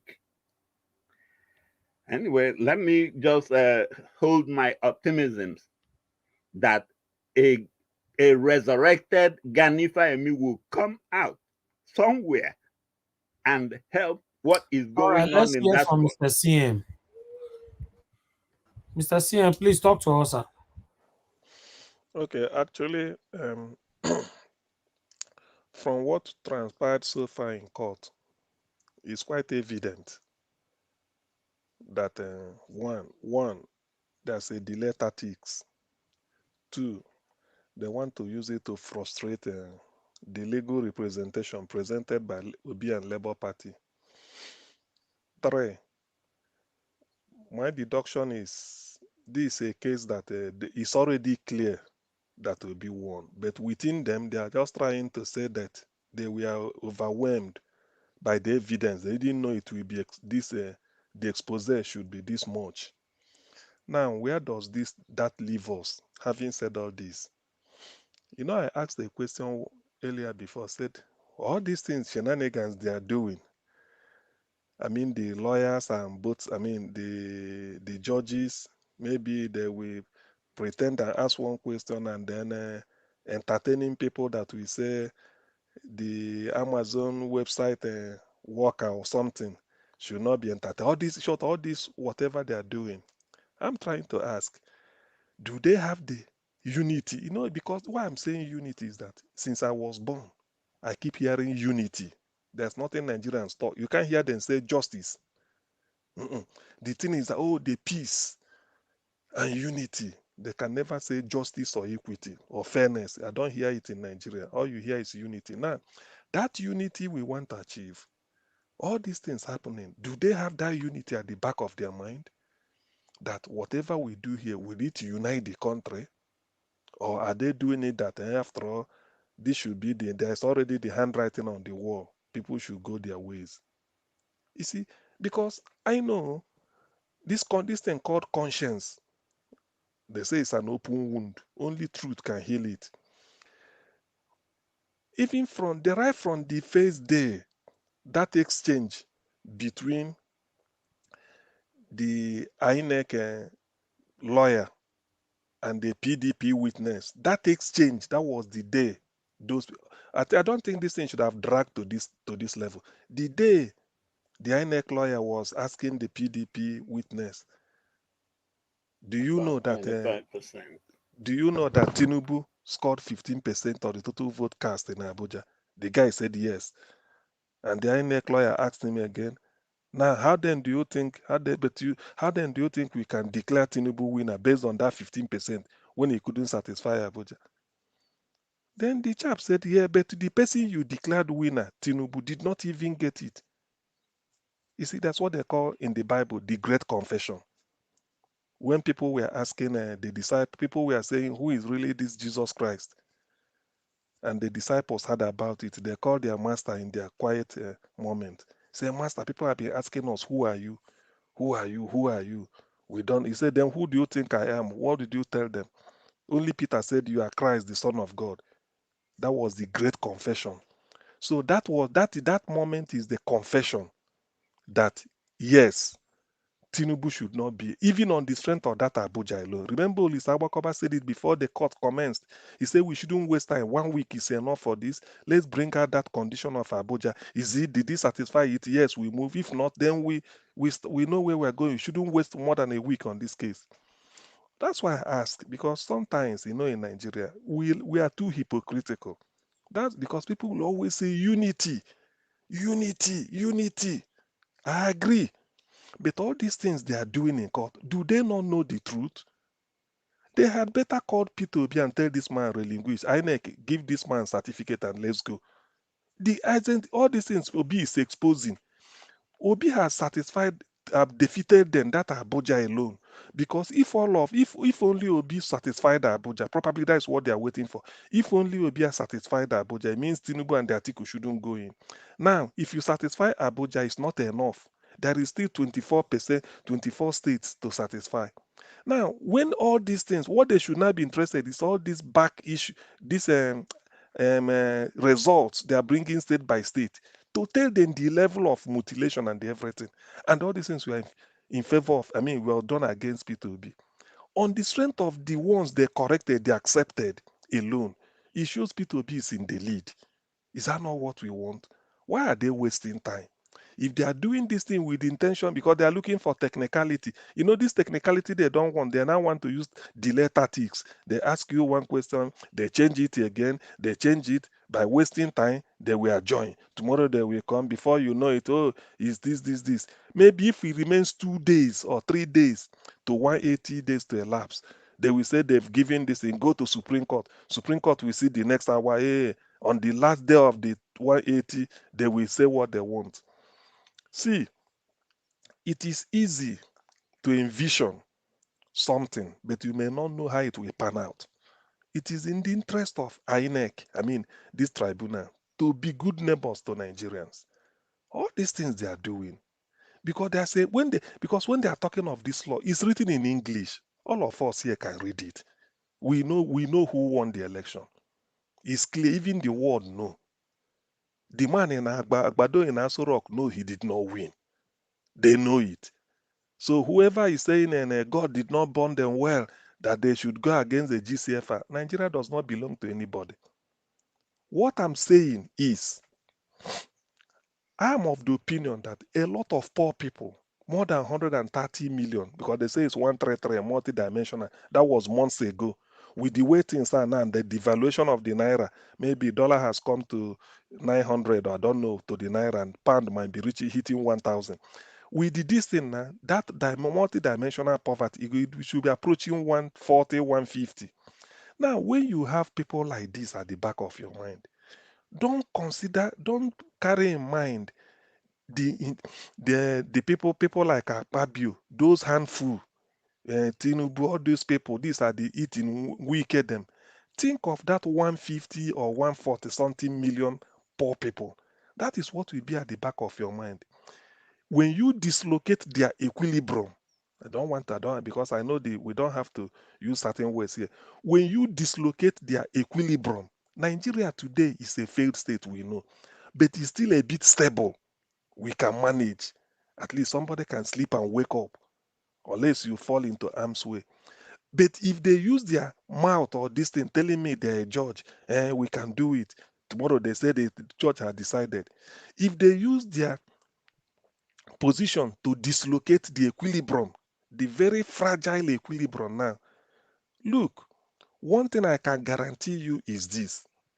The moment one aspect of Nigeria raise flag to go, I don't think that coalition of 1967 is still available to pull them back. I don't have anybody in mind because I know people are disillusioned. Nobody, I don't think any part of Nigeria will like to fight another part of Nigeria. Rather, people will just go their way. Is that what they want? Because when people are doing something, I don't believe in the burial of the dead. When you are alive, you say what you can do. When they are doing all these things, are pretending. Everybody will just be looking at law. Which law? All this law, is it not English canon law? Do they practice it like this all over the world? How can we be messing ourselves up before the world? And then we think we are wise. We go to law, go to this, then bring my judgment, I refuse this. Oh, who are they deceiving? We know the answer to all these questions. In their own interest. That's why the justice they've not preached in Nigeria, that will come, but it may not come the way they like it. In that they are called unity, so that everybody will be having one passport. We can preserve it now. The people of Nigeria are united. Those 150, about 130, let me just quote their figure, 133 million people in multidimensional poverty. They are united though. They find a symbol in P2B. That's why we're contrary to people's opinion or assertion. We were saying in those days, like Haruna Guru, the lectured us, hey, don't vote for this, don't vote for this. Now, those people, they feel that they won't vote for P2B, voted. Now, what it means is that they are united. They've forgotten that their religion, they used to cheat them. They've forgotten that ethnicity. They've now united that we want this man. So if some people want to play God and feel that, who are they? They want the old status quo of 1967, the way it is then. What is it called? The narrative, it must stay. It cannot work. Well, if they disrupt this equilibrium, look, the thing is, the death will kill Alaji. I don't think it will leave Almajiri. The way it is in their, let them allow the sleeping dog lie. Look at the evidence. What are we looking for again? All this evidence P2B has been presenting. Why can't APC, why can't INEC present their own evidence? I thought it should have been a festival of evidence. As P2B is bringing his own trailer, maybe coolers of jollof rice. That's what it's called. Coolers of jollof rice every day in court. They should be bringing their own to contradict. That's what they call firework. But only one side is presenting evidence, and they are still the object of. Let them not bring. We are not stupid. Nigerians they are not stupid. Even if they are not literate, they can read and write. Hunger has taught Nigerians a lesson since 2015. So for them to decide to go the way of P2B, let no man use their whatever position they are to disrupt that equilibrium, fragile equilibrium now that is existing among the poor people. All the poor people now, okay, they've removed fuel subsidy. Somebody one cartoon I read, one this one I read. He said, went to the petrol station, said, please, how much? He said, it's 500 or whatever naira. He said, okay, I voted for APC, show us our own now. He said, no, whether you vote APC, you vote PDP, you voted, or you didn't vote, it's the same thing. You see the suffering we are talking about? You see the suffering we are talking about? So, All right. Let me quickly take this. I'm seeing now information coming on that, according to the report, what happened today, court admit evidences showing INEC server had no glitches on election day, revealed by the Amazon staff that came in today. All mainstream medias have carried it. AIT channels and BBC, all of them have carried it. Remember INEC said there were some glitches. Now the Amazon have revealed that there were no any kind of glitches. It was a login and log out that happened that particular day. A password was changed, which means that nobody can do anything, and the only person that have access to that password is Mahmoud Yakubu. So it was the one that did it. He changed the password. After God bless 3 you. a.m. evening, he not brought the password back again. So my people, I want you guys to know that we are getting somewhere. I don't know, like I kept saying, I don't know how these people will escape this. Thank you. see. Case finito. Case finito. So all this, they should have stopped all this trial and then someone P2B say, look, go and take oath of office and continue. Tinubu, get out from that place, just to save face. But the thing is that, do you know why certain things happen? When people start to play God, you see, that's why when you start to play God, the 133 million people, they are united. They know what they went through. That is their figure. They know what they went through in terms of poverty and hunger. They say, this is the man we want. And somebody who feel that he has a 10 limousine, he can have private jet, I do this. Now, Mahmoud Yakubu. What that means, what that password means is this. That, can you imagine all of us here, 10 of us on Niger Watch? We sat down to say, this is what we want, and we agreed. One person will now take it and say, who are you people? And go and change it. Do you know what it means to change the opinion of electoral, the opinion of the people? Now, Mahmoud Yakub is now the person that will go and say, no, I don't care what, from the desert to the Atlantic, I don't care what they say. All I know is I have to fix who I want, and then go and do nonsense. This is a country, and then people are still starting to say, yeah, I remember in those days, some platform, it's a glitch. Lai Mohammed had to go to US and start telling them, we switched it.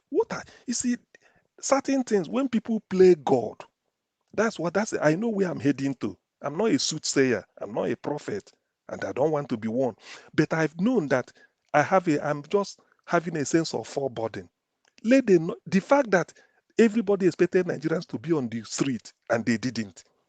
Everybody kept calm as if there's a cold water everywhere. Let them not play God.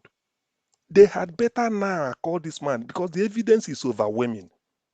The evidence so far is okay. This is enough. There are people that will say, look, we've had enough.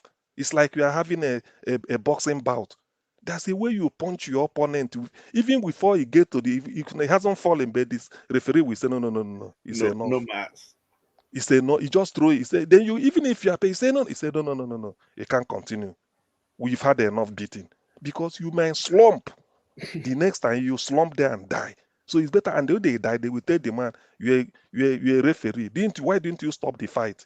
He said, no, he just put the hand and said, no. You've had enough. Even when you didn't get to the round. So when people are doing all this, entertaining Nigerians every day, they come and the case is clear. Mahmoud, who is Mr. Mahmoud CM, Yakubu? Yes, please. Who is can I Mahmoud just Yakubu? chip in something for you? Okay. Like I told you, because the case now is leading to a criminal case, Mahmoud is going to come out. He can't hide anymore. This has already indicted him. He can't hide anymore. Well, I believe so. But the thing is the judges I'm talking to. On the strength of evidence present, it don't have to last that long. They throw in the towel and say, look, we've seen enough. The man there did not even merit it. He does not. Abuja has knocked him off, yes. Then you go to the second stage, if you still want that. The second stage, so far, what did they announce? Look at what happened in Port Harcourt. Look at what happened, in River State and everywhere. Now they are 18, was it not 18,000 blood red? That is nothing. Why are they really doing this thing? Do people, you see, things that why I respect the Western world, irrespective of the fact that I'm not always again, because I know somehow they are always wanting to wait for us to see what they can gain from us and then leave us under wretched. But there is something I respect about them. There's what they call public. You invited people, say, look, Saturday, everybody must come and vote. Better go and get your IPVC. People did all this. In the end, you take them for granted. So if Mahmoud knows that our opinion do not count, why force people out on that day? People died. Some of us lost close relations because of that election. People died. Everything, there were dislocations everywhere. Yet people kept faith. Who then are you to tell me that in the democracy that calls for pluralism, it is now your opinion to go and know when to TPEG something and change it and they announce? If you don't want to go to court, now we are in court.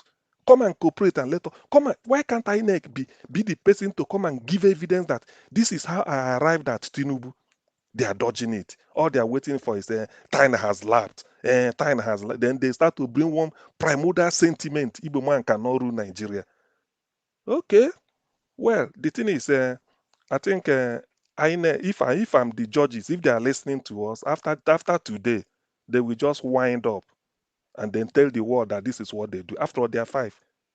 There are five of them against 133 million people that came out that whose plight should be what they be seeing every night in the dream. And you tell me that's because somebody is a beggar on the road, begging for alms with tattered slippers. He doesn't know who will better his luck. And you tell him to vote, he doesn't know what to do. Now look at the way they are glorifying themselves. APC, they are celebrating this. This is a cult of criminality. Well, if the judges feel that they can get away with it, they are making a mistake. What will happen tomorrow is not for me to say, but I have a premonition that this will end the existence of that country called Nigeria. Not me doing it. And the way it will happen, this is a case of, it's like everybody is in a cage. All of a sudden, there's a ray of a small, everybody will just escaping. Nobody is interested. Coming together for what? We've come together to vote. What else do they want us? What else do they want from me? As an individual, they said, you do your civic responsibility. I voted. Let my vote count, you refuse. Then why should I? Then what do you want me to do? If you can't settle it according to my X, if you can't use the ballot, you use the other one. But I'm not predicting for that. I'm not calling for the other one. People came because they want peace. That's why they voted. By participating, you want peace. You don't want violence. Nobody want that. But why is it that it is difficult for us to obey the simple rule? You said you will upload it real time. You refused. We don't even consider all these things as a crime. What we consider as a crime is, this way this person got he chops person off. They can do it. The real crime is for you to disregard the opinion of millions of voters and feel that it is only you and your clique. When you TPEX the result and change it and upload rubbish, and then you decide to announce anybody, you feel that you are doing the right. You don't know that is a mortal sin. I'm not God, but I doubt if God can forgive that. Now look at the confusion you are throwing into the country. How then do you people want Nigeria to grow? Every country that have gone through what Nigeria is going through, they will find a way to re-engineer themselves, get the best from among themselves, say lead us. Italy, very soon, they will come out of where they were before. A lot of countries, I can start giving examples. Tanzania was a backwater country before. Magalufi came. Events changed. And now look at where they are. Colombia was a drug-infested country. A leader came. It changed. Lee Kuan Yew, nobody want to hear about Singapore in this 1965. Nobody in the world, they said they look at them as a plague. But he sat down with his people. Then they decided. Now Nigeria looked inward and brought out Obi. Then some people will tell me that is the opinion. They go and tell Americans, we switched it off because of this. Obi is a terror. Obi, what is it called? Not easy. Obi is he's preaching. Is it not terrorism? He should be arrested. KMO was writing then at the earlier stage. You see, when people play God, it doesn't end very well. Nigerians are united. I agree. You see how shameless the so-called Americans are. These same American people, if you are as a felon, you can't be employed. They can't get any meaningful employment. But Bill Gates now is now going to see Tinubu, who he knows is a convicted felon in America. You see My why brother, our please excuse me. Oh, Eh? I don't think we should. I don't think we should focus on. Listen, Bill Gates is a businessman. Any foreigners that come to Nigeria is for their profit, is their country first, and then for their personal business. So To be we are not. honest, We should be those people blaming don't be ourselves. talking about them on this platform, please. Focus on our country, please. Exactly, our people Those are the ones people, giving. they get messing power us way up. past anything. There's no need for Yeah, that, please. exactly. You see, Why should we not talk about them though? If these people are not up to no good, they are coming to our I country. know, Why should we but not talk no about need. them? Talk about your country. No, I beg. I You think we want to should. talk about them? Go it's to your because of living room. listen. Not here. Let me Please. answer it this way. You know, if you decide to put St. Louis sugar on your table and leave, by the time you come back, you see ant, and you'll be wondering where they came from. But if you don't put St. Louis sugar on your table, you may not see ant. So if P2B is there, Please, there let are me some say caliber something. of people that won't be coming in. So that's what Thank we are you. trying to change. Let me put it this way. Exactly. Let me put. Let me You are put. trying to cover for all these people. I don't know what you are trying to I'm do here. not. Are you Nobody's afraid? covering for them. For I'm them. not. No, We are not don't covering say for that. them. Cover for Please hold them. on. What are We you are not saying? to Nigeria. We are not covering for them. What What are I'm you trying to saying? say is that Cover is for the Instead what? of measuring Bill Gates. that is Please, the more reason. Listen, just follow the to Nigeria. instruction, That is Please, the more CM, reason. can I do round up now? Okay, please. Thank you. That is the more reason why Agbado should not be there. That All is right, the it's reason. okay. Because It's okay. because Thank you. okay. You said that before. Thank you. Let me say something, please. Okay, thank you. Everybody mute yourself, please. Tunaja, please don't argue the decision on this platform. If you want to talk about these people, carry microphone, go to your streets of London, talk about them. How you they talk about the people where they make decision of the world overnight? You say because let me talk. Doesn't work like that. Okay, Not on that's this fine platform. then. If you don't want me to talk about people that are causing problems for our people, Talk that's about fine. your I'm not going to get country. involved. Talk about your country. I'm not. You see, if you want to be apologizing to them, you can be apologizing to them. I will Nobody's exit talking right apology now. yet. Tunaja, please, you are becoming rude. I don't like that. Don't shout on me. If you don't have better thing to say, get out. Nobody should make me upset.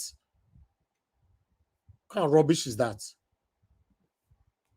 And so I go talk. Let's talk to them. Let's talk to them. Then I'll come here and put somebody in trouble. People where they make decision overnight over your head, over your family, everything. You want to come here, come they say, let's say it how it is. Talk on for your living room, buy microphone, go King Square or go Trafalgar Square. Go they shout the road for ground. May they know say you sabi talk. And yeah, you want to talk about them. Never talk. When it comes to Nigerian government, you don't talk about them. When it comes to other foreigners, you want to talk about them. When it comes to Nigerian government, you want to talk about the Nigerians. Nobody should patronize any kind of hypocrisy here. Nobody should mention that, all those names, Bigate or whatever here. Go talk them for your living room, not be here. I beg. Nobody should push me to be rude.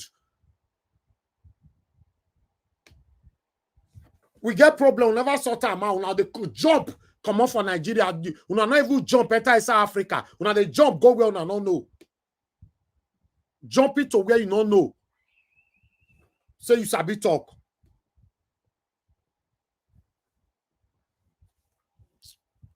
Tunaja, if what you are writing on the comment section there, if you don't mind what you are saying, I'll block you.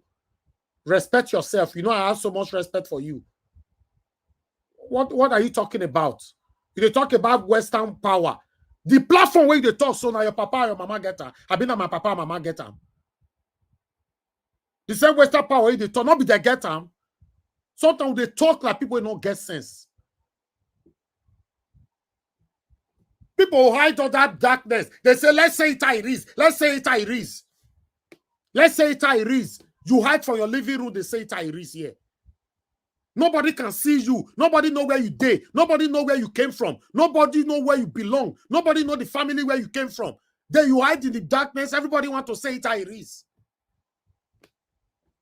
When it comes to Tinubu, Tunaja can never shout. When it comes about the satanic government that is causing us pain, Tunaja will never shout. When it comes to foreigner where you know say they're far, they don't fit touch you, then you want shout. Now you want shout. Please, the respect, you know I have respect for you. Don't push me. Anybody that demonstrates any spirit or any indirect or direct spirit of satanism here, I will not take that rubbish from anybody. What kind of rubbish is that? I allow the panelists to be tackling you all this why? Because I just want to be I want to be straight and be fair. When it comes to Tinubu, you know they talk. Fear. How many times you don't talk about your mention Tinubu? They'll say Tinubu, Nigeria, give us 8 minutes submission. You'll say Tinubu, then you start talking. But when it comes to mention Boris Johnson, you go open like person when they release from cage. Let's say it how it is. Please, please, please, please. How rubbish is this? Let me take on this update, please. As you all can see right there, like I stated before, court admit evidence showing INEC server had no glitches on election day. So Nigerians have reacted to it. I would like to take the reactions from here. You know, let me remove this from the screen. Let's take these reactions together. Like I said, and I will maintain my position, it will be wise for Tinubu not to name ministers until the completion of this tribunal and Supreme Court ruling. It will be so shameful to be the first president to be removed by the court for fraud. That tag will linger for ages. I have more reactions from here. Another reaction from Gilbert. He said Yakubu Mahmoud and all other state coalition officers that manipulated the result deserve life imprisonment. How dare you play gamble with the lives of millions of Nigerians? Now, Peter Obi will get full duplex inside court. You want use play. Person will sleep for court for more than 3 years. Una never know who una jam, sha. Then I have a longer one here. This one is quite long, so I'm going to take my time to take it. This one is Onyembushi. He said, if you are curious about the INEC chairman motives, look no further. His allegiance lies with his circle of friends who are often unscrupulous, corrupt, and egoistic, much like the majority of APC and PDP members. As the saying goes, tell me your friends and I will tell you who you are. Mahmoud acted in the interest of his friends, just as Madam Bukashiwa and many others have done to further their goal agendas. Their ultimate goal is power. Consider this: in a democratically elected government, power comes with accountability. Accountability necessitates transparency, which in turn means that its gotten gains cannot go unpunished. However, in a government like Tinubu's, which was founded on bribery and corruption, accountability will be absent, leading to opacity. This means that those who benefited from the corruption will get away with stealing from the Nigerian people. And who are the Nigerian people? Us. Okay, I have another one here, crying for justice and CJN. Our God will see us through. The judges should ask the INEC chairman, Yakubu Mahmoud, APC, Tinubu, Chetima, what are they hiding? Why the second to the last is saying, can you imagine? It was human manipulation all along. INEC know waiting them do. That Yakubu or waiting be name. Again, INEC chairman is a big criminal. Then the last one here is that which kind glitches? He reached on to upload presidential snapshot via Beavers, server hang, network waka, no pin code to log in. Story for the gods. All right, that is the reaction of the people right now over that breaking news from there. Like I said before, my people, if you want your country to be changed, I'll say this again because the the attitude that Tunaja possessed earlier on is not the only one that is guilty about it. You cannot come here and be blaming Trump for your problem. You cannot be blaming Sunak for your problem. You know, you can't. These people, they don't tie rope for your leaders' neck when they're going to buy houses and storing money in their countries. Blame your leaders. You can't come to this platform, you put water for mouth, make you talk about your leaders. But when you come, you want to talk about the citizens, you remove the water from mouth. You go talk how I be.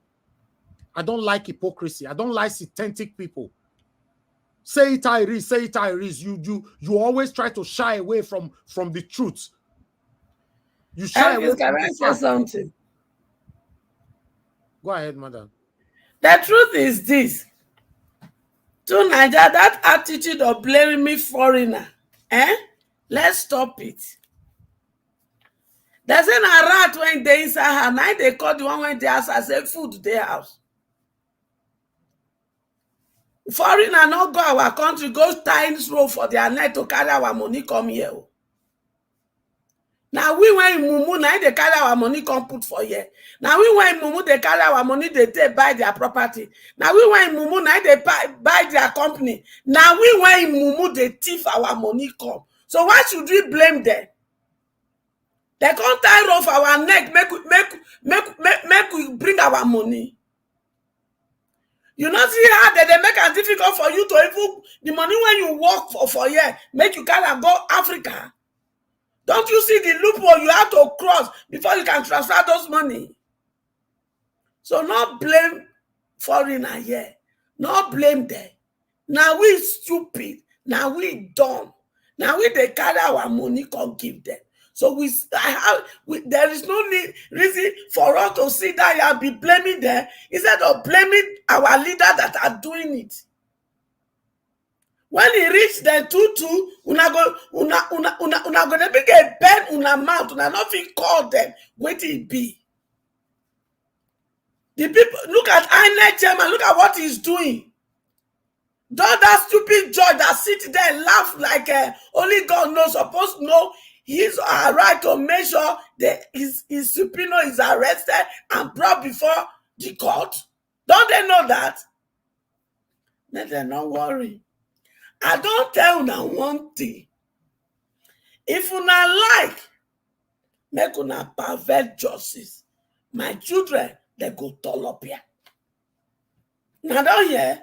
My children go tall up here on this matter for una head. If una like, pervert justice. Because how can you subpoena INEC chairman? How many times and he refused to appear and you they come they open your 32 teeth for us? What a shame. The Ghana must go on and collect. He go catch fire. We just a loot kuna. Elvis. Thank you. Forgive Niger Wash. Please. Elvis, check your time. Check your time. 5 hours, 38 minutes. No, it's okay. It's okay, sir. It's okay. Thank you very much, sir.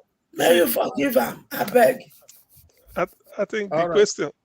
Sorry, please, one Niger Watch, just a second. I think the question we can even do is, like Mama H.O. said, they not tie our us rope, make we bring money put for abroad. Why can't we go and tell them to bring their own money, come put for our place? Why can't we do that?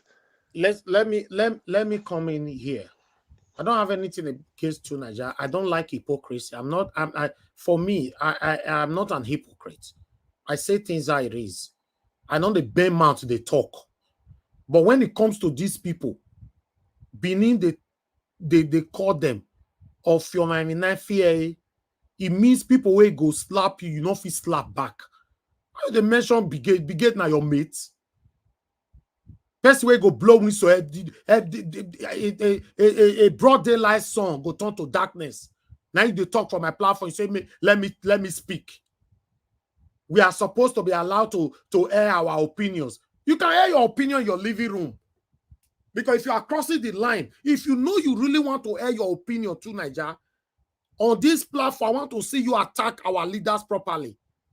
Don't bend your mouth when you are attacking our leaders. But when it comes to the citizen, you go stretch. When it comes to foreigners, when they run the world, you stretch. And meanwhile, let me tell you to Nigeria, one thing you must understand today. It's not only you. I first told my brother Alex the other time when he was trying to blame the foreigner. I said, no, you can't do it here. Blame your leaders. As we speak, so Tinubu de France. So you want to blame the president of France for allowing his jet to land, right? Say no, therefore not let the jet land. Oh. What are you saying? Do you know how much? To Niger, sorry, Elvis. I know the census. I know the census talk. You know me very well. So that your accusation are wrong. When I met my lawyer, a white guy in 2010, there is a question he asked me. He said, is Nigeria corrupt? I told him, yes, we are very, very corrupt. But the truth is we are the children of the father and mother of corruption. He now said, what do you mean? I said, now, you people are the one that is making us to be corrupt. You gave birth to us. We are the children. You people are the father and the mother of corruption. He said, what do you mean? I said, our leader will steal our money. You open your border wide. You will allow them to bring the money with no next of kin. When anything happens to them, I go take the money. But if they were bringing it, if you have driven them back with the money by now, corruption would have stopped. The same thing with our academic system. You allow our leader to use the stolen money to come and pay cash in your school 3 times the school fees of your EDG. And at the end of the day, your EDG go to school with student loan, but our own, they pay cash. If you have stopped this, our school system would have looked like you people. Let me answer because you. Of that, you just asked the question. Because of that, he told me, you have just won your case. I will do your case free of charge for you. That now you bomb man, I confronted him with the truth. So you come here to tell me that me, I dey censor this thing because I not support this your nonsense when they do is wrong. The problem at hand, it is our people. Now the foreigner go Nigeria go rig election for us. I dey ask you. Now the foreigner tell Chief Tinubu to cause kasala for Lagos when they take by my children. You fire there on top of your roof. You there outside, they talk rubbish. To Niger, quench the fire on your roof. That is what we are all saying here. Did you understand? Not be your people go to, instead of debating your national TV during election, they not do. They carry their leg kurukele, go to Charter House. Now they tie their rope to come there. Now then, call it what it is as at this moment to Niger and stop this nonsense. Thank you. Thank you, Mama Esho. Let me quickly come in. So Niger, you said, so you are afraid of big gates. You know, say for me, like I told you before, I'm a very straightforward person. Maybe that's why my kind of person intimidates so many other people, you know. And my answer to you is yes, capital yes, YES. I want to ask you right now, why is it that you don't talk about Nigerian leaders? But they ask you now, you say, no, I'm not afraid of them, but you cannot prove it. You cannot. So if you talk as if I'm afraid of gate, why not? They are the one ruling the world. So if you know, say you get power to attack these people, go to Trafalgar Square. Go there, go dance first with your microphone. Insult them, not be here. Hypocrisy is a disease. In case we are not aware. Like Mama Esho just said, our home is burning. With a jump, they go neighboring, they quench their own fire. Is that not hypocrisy? Saying our foreigners now cause the problem where we did. But the same your own people that's satanically caused the problems and the pains, excruciating situation that we find ourselves today. You are always scared to talk about them. Now I see why people like Blampata and Alex always counter you continuously. Please, what are we talking about? What kind of satanic distraction is this? You just switch from INEC satanic act and activity switch to gates. You cannot even talk properly about the INEC situation. You are switching to foreigners. The day we will do a rush on a foreigner, say me the ringham. Yes, Why are we exactly. being hypocrites? Now foreigners say INEC off beavers. Now get say make you off beavers. Why can't you come here and use your time to speak about the satanic leaders? I know the rub shoulder with satanic people. That's me. I don't do that. But when it comes to foreign people, I've said it, not be your body. I started it with my brother Alex. He can testify to this. And he came back to say, yes, Mr. Najawa, you are very, very right. I said, no, you can't come to my platform and be blaming foreigners over our own situation. Let's say it Iris. Let's say it Iris. Funa don't apalo na talk am Iris. No, I can't Najawa don't talk am Iris. Any problem that will come with it, you not can concern you. You are asking me if I'm afraid of gates. Who born me why I not go there afraid of gate before? Who born you if you know so be better person or you say you know they fear? Me they tell you now to Naja wear shirt tomorrow go Trafalgar Square or go Elephant and Castle. Go there, carry your camera, carry mic. That there's a portable mic, put and pass your neck. Begin the insult gate for public.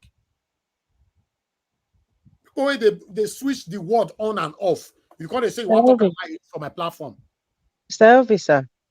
Okay, have you come in? Hold on. Somebody already called in. Go ahead, madam. Okay, I want to say something. A typical example, I watched the video of Alan Onyema on Arise, and he was talking about the deals that he was making with foreign countries. When it gets to the point where does it benefit Nigeria?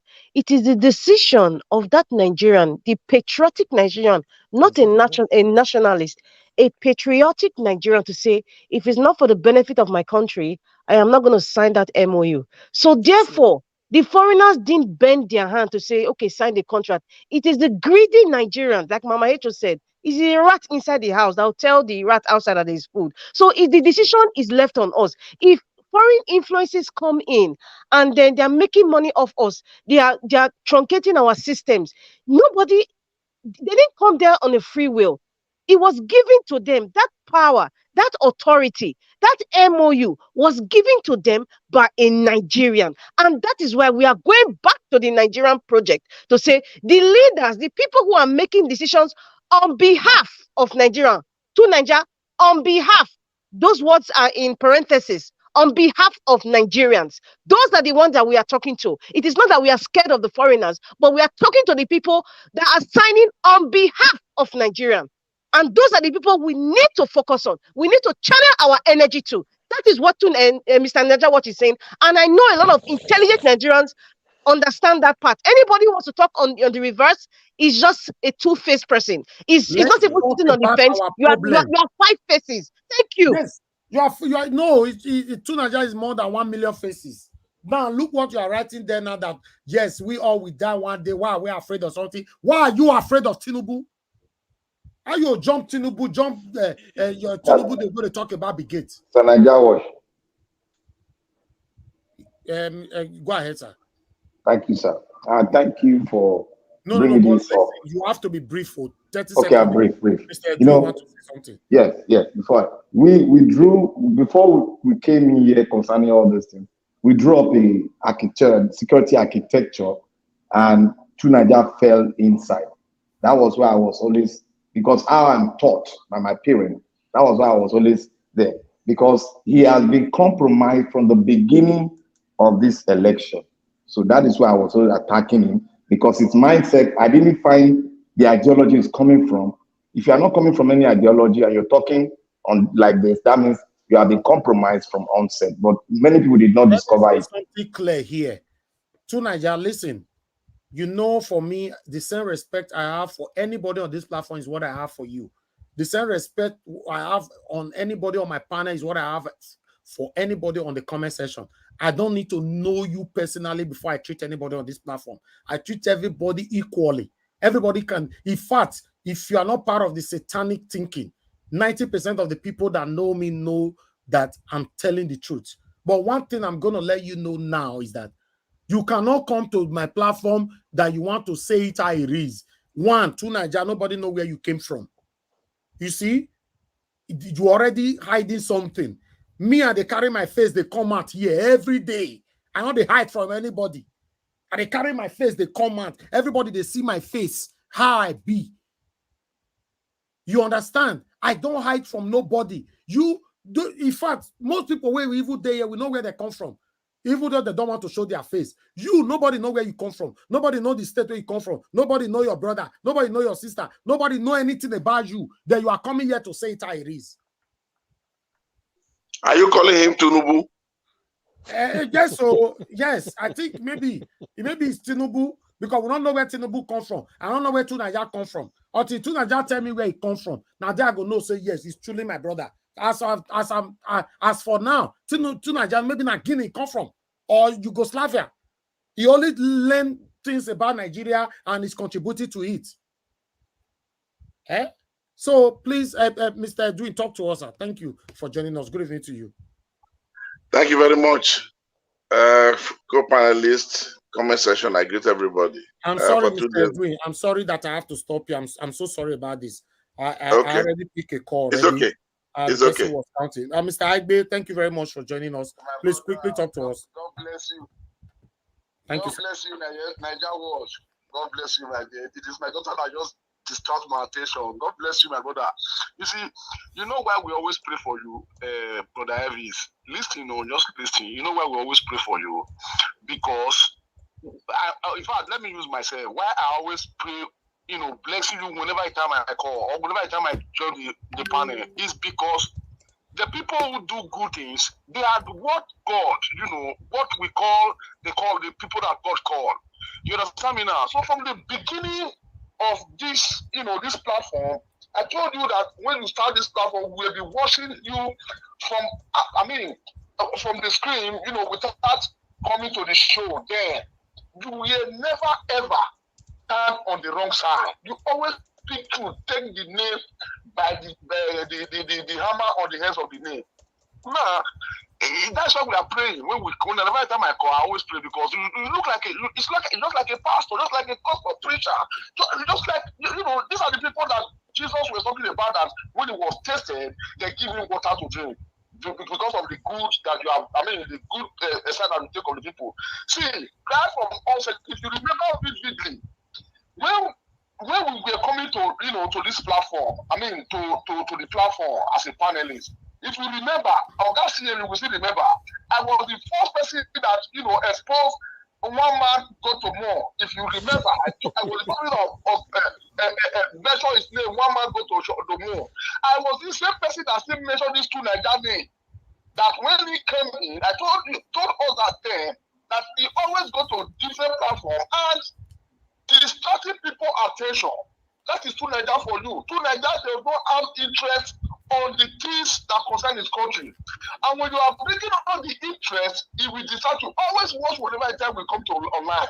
Too Nigeria, he don't always go to the topic that is always on the screen.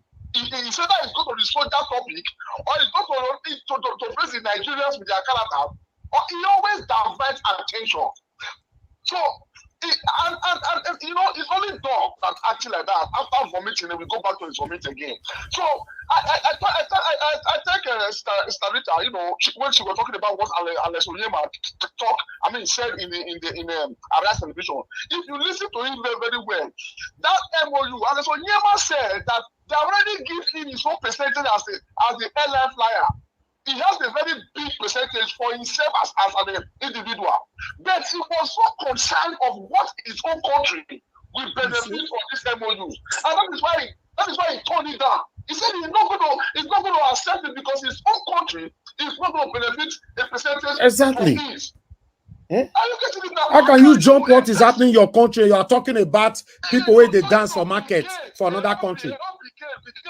Because people pursue you. As you say, that is the truth. Let him go to the Screen Square. Let him go to London. Let him go to you are talking about the colonial master. That is how you attack Shibose Kobenadi, talking about colonial masters. And you are in the colonial masters country.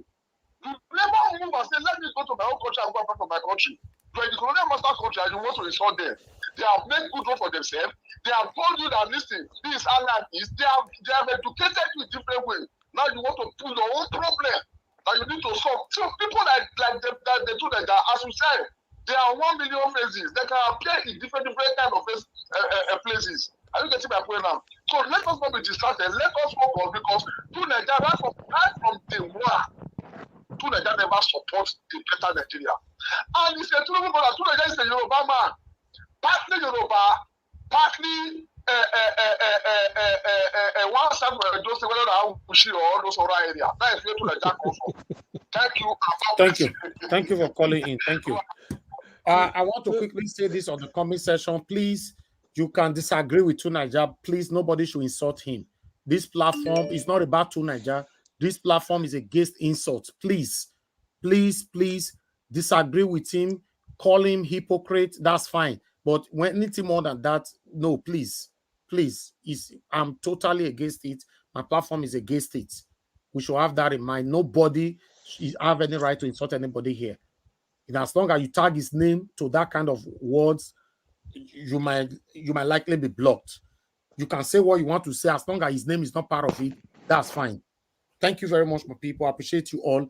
I would like to move on back to Mr. Edwin. Mr. Edwin, thank you very much for your time with us. Please, thank you very much. Let me quickly contribute briefly about this issue that is connecting to Nigeria. You see, there are ways people fight for their country. The grandfather is one of the people that gave birth to 19 in Nigeria, Fred Ajujua, when he was arrested and arraigned. When the judge now asked him, and they were now prosecuting him, he said, "My Lord, I want to give my submission that whatever that happened, I never duped nobody. I was only a businessman. And then we went into business transaction." The judge now said, "Can you explain your transaction?" He said, "Yes, I'm a businessman and my product is greed. I said greed." The judge said, "Go further. It's not clear." He said, "I said greed. And when I put it in the market, whoever that buys it, then we have to close up our transaction." He said, "Yes. What I'm trying to say is this. Somebody who wants me to be prosecuted that I have done something with him or duped him in one way or the other, this same person is going to face the same sentencing the way I'm going to face. Otherwise, this case cannot move forward." Then I said, "How?" He said, "People who said and who read that I want to sell my country or my state, a state stadium, for example, for 20 million, and he knows that stadium is more than 2 billion, and he had 20 million, and he knows, and I told him that this thing the government knows, but the government, people in the government don't want to surface. They only just want me to do it under the back door. And this person now happens to buy it, knowing fully well that this thing is not proper. And I told him we are going to do it through the back door.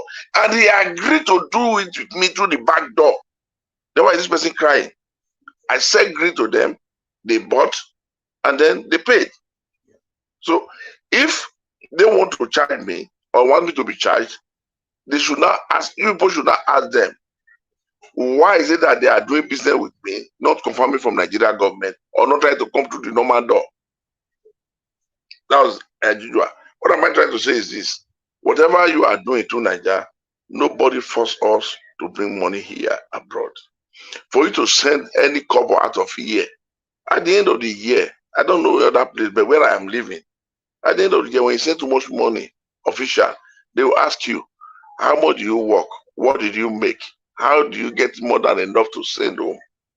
No talk of somebody who take billions and trillions out of the country. That is their own foolishness. But they thought they are dealing with Nigerians. But many of this money finally ends up in the hand of their bankers abroad, who will now inherit them because no nest of kin to inherit most of these things. So that's how painful it is. Now, I have been trying to join since because of the topic that was on ground. You see, first and foremost, I want a lot of people to understand that we were talking about 130 million Nigerians that that is affected with abject poverty. But I want people to understand why this thing is difficult for INEC to round up and give up is according to Mahmoud, 69 million Nigerians, youth between the age of 18 and 49 registered for election, got their PVC between the age of 18 and 49. And the total people that registered for, got PVC was 94 million. And now, when you now take 69 million out of 94 million, it's about 25 million that is the rest population of Nigeria. That is, the youths were the real people that took up PVC for this last election. And they now went out accordingly. After they must have told them that they are not useful. They don't know what they are doing. They are lazy. They took that thing. And that is why this same obedience is moving the way we are seeing it. We all should understand that now, if you now take the total number of people that casted vote for Tinubu, it's going to be about 70% of that Nigerian population. And 70% from 70% of those people who were now the youth, you will understand that invariably, almost the whole youth that registered were those people that cast their vote for our obedient president. After that being said, gentlemen, some people were now saying by now the judges are supposed to call it off.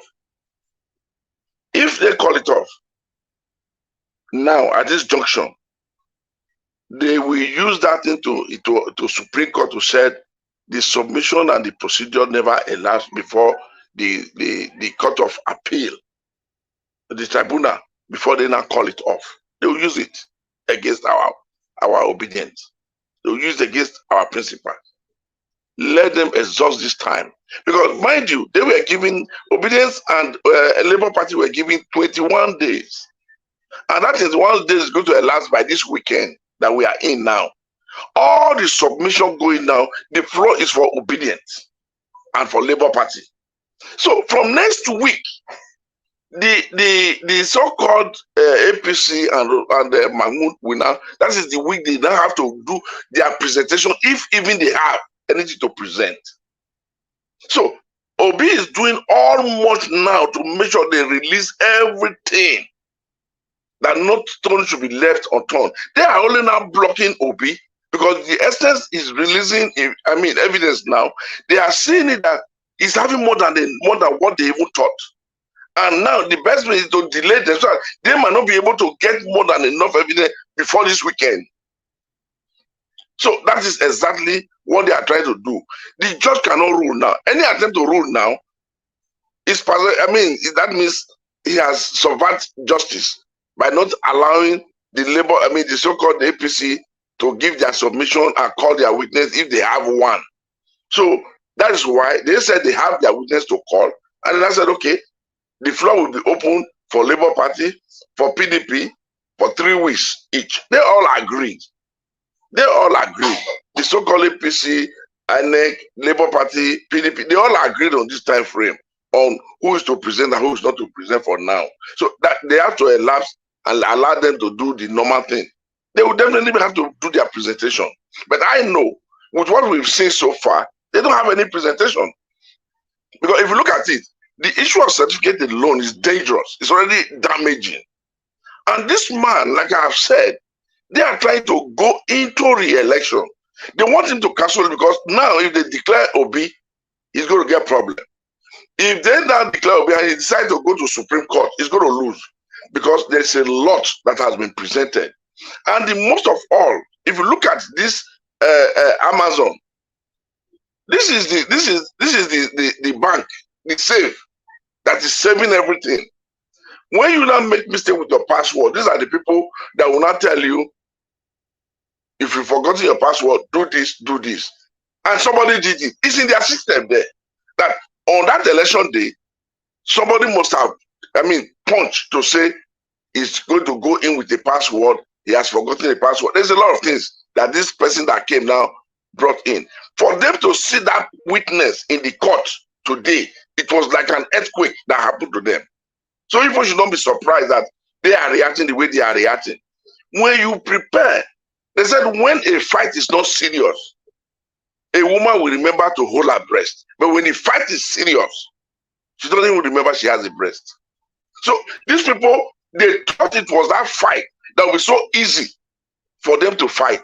Seeing this lady today, it's an earthquake. It's an earthquake. So that is exactly the situation right now that they are facing. If you not go away from there, this is the evidence that their own judge, their own lawyers, ask PDP. Do you realize that Atiku did not have 15%? There's a lot of evidence that have been poured out there. Like they're trying to say that they never said they would, they will upload the results. Now, videos has proven beyond every reasonable that there's just more than enough. The only thing I will ask every Obi to pray for is to pray for the safety of our Labour president, of our candidate, because he needs the grace of God and the prayer of man and woman for him to continue to strive through this period, because most of these people we are dealing with, they are satanic, they are inhuman, and they are demon. To them, nothing is important to them. No other man's life is important to them or is useful to them. So we need to pray so that these people will not be able, before the power of God, by the Spirit of the Almighty God, to guide and protect him, save him, and save Nigeria for all of us. Not for now. The judge cannot do anything. They're just collecting all those things. They are collecting. They will now wait. You'll be surprised that Labour Party, PDP or APC, they will also have their own evidence to bring. We don't know. Let's wait. Now, if they are bringing anything, they have a lot of things now that the Labour Party will make reference to among all this evidence they have been submitting. Most of them were signed by them. So it was a signed true copy. So at the end of the day, let's watch the way it's going to go. They think right now they have an ambush. They are the one laying ambush. But they are not accusing the Labour Party. They are laying ambush with evidence, with what they are bringing. But they are the one laying ambush. They are waiting. They don't want to say a single word because they are trying to lay ambush. But I know with what has happened already, no matter how the ambush they've laid, it's already becoming useless to them. So as we talk now, they have to re-strategize. Think of which other angle, which other better way we can now reprogram our system so we can make a better case or make a better presentation. That is their headache right now. But for what is happening, the judge cannot do that. You have to give them. That is the ground of a fair trial. You allow this one to do, you give them how they want. The other one now, you give, they all negotiate and they come to agreement. You will need 20 days. You will need 23 days. Do you agree? This one will say yes. They're okay. At the end, you allow it to exhaust. But it's only when Labour Party says, instead of 21 days, we can round up in 16 days. They round up. Then the other party, the other people now, which is the APC, will now start calling their witness earlier than it's supposed to be. That's how this thing is supposed to go. So we should just please relax. Like Auntie Rita has said, most of you, I know you all are concerned. And Auntie Rita, I know you are somebody who does not take nonsense. And Augustine, I know the same thing also. You people are trying to hit it the way it is. But somewhere along the line, there's always a guideline in the beginning of this type of case. And mind you, people are also saying, why is Yakubu is not coming? Why is Yakubu cannot come? Any attempt for him to come there, he will commit himself. That is direct forgery. He will go to jail. Because immediately he takes oath there. Anything he says, and later at the end of this case, they found out that he lied or he tried to change that story after taking oath upon it. It's forgery. Just please, my guy. But Thank you, sir. He has been forced. I did not subpoena what they call it. He has been forced to turn. Let me tell you the back. Let me tell you the back constitution. Let me tell you the back constitution there. Let me tell you the back constitution there. I think you say thank you just now, sir. Sir? That part two you want to, so I think you don't say thank you just now. No, when he now said, he just said so, I said, okay, thank you. I wanted him to say something, but all the same, I can also do that. But what is important is that let me just clear that place by that opinion they sent to him. Okay, you don't know where they carry us go.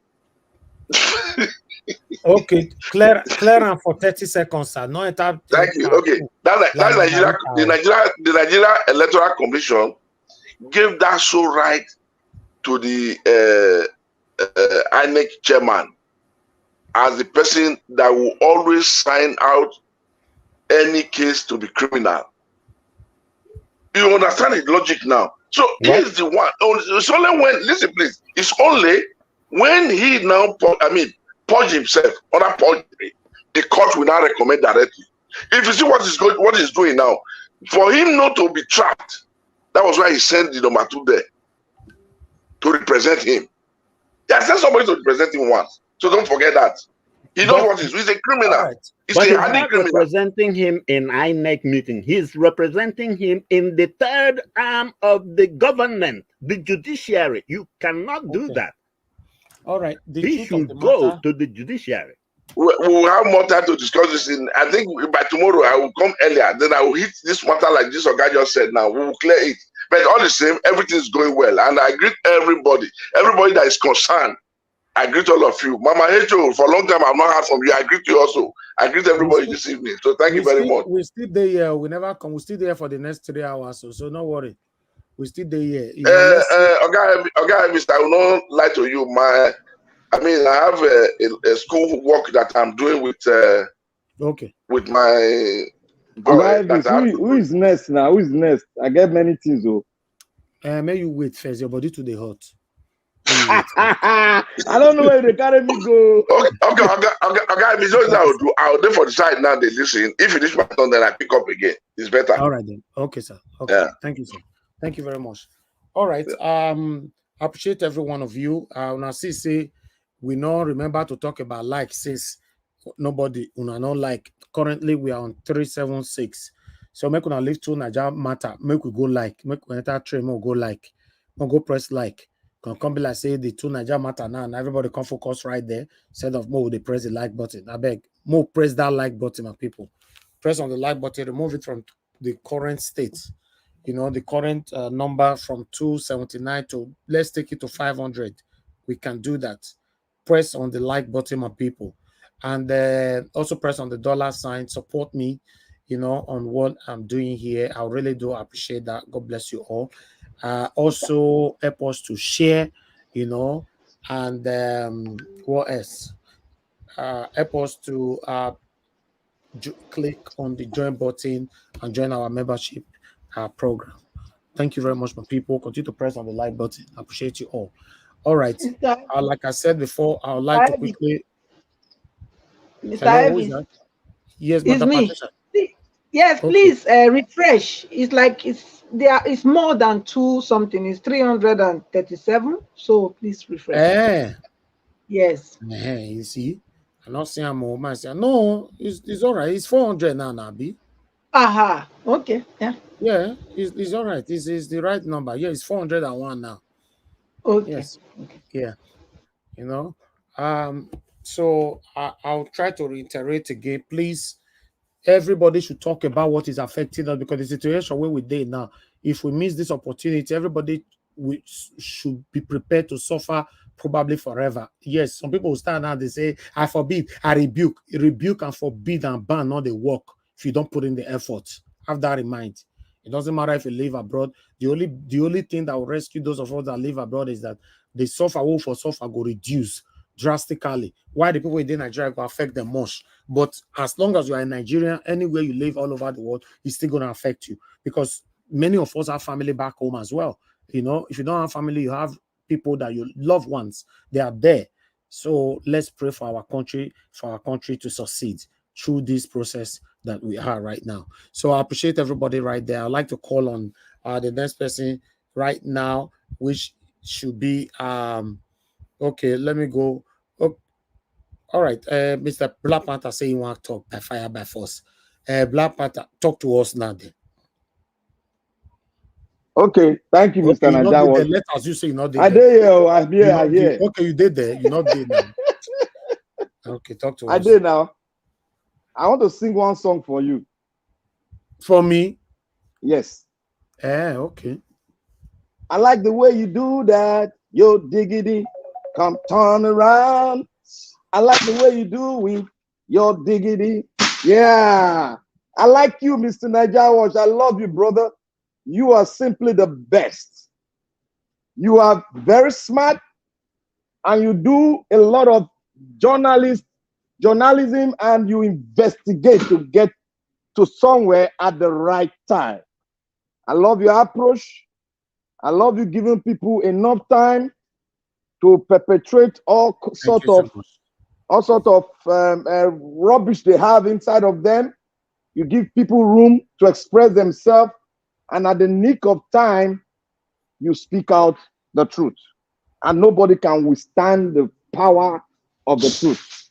And it has been displayed here, and it's been displayed, it's going to be displayed in the court, and we are all going to see it. I told you all when I was doing my submission, I said I am waiting for that IT specialist to bring some stuff out, and that would do a lot of damages to Agbado maneuvering or systematic maneuvering or by force system.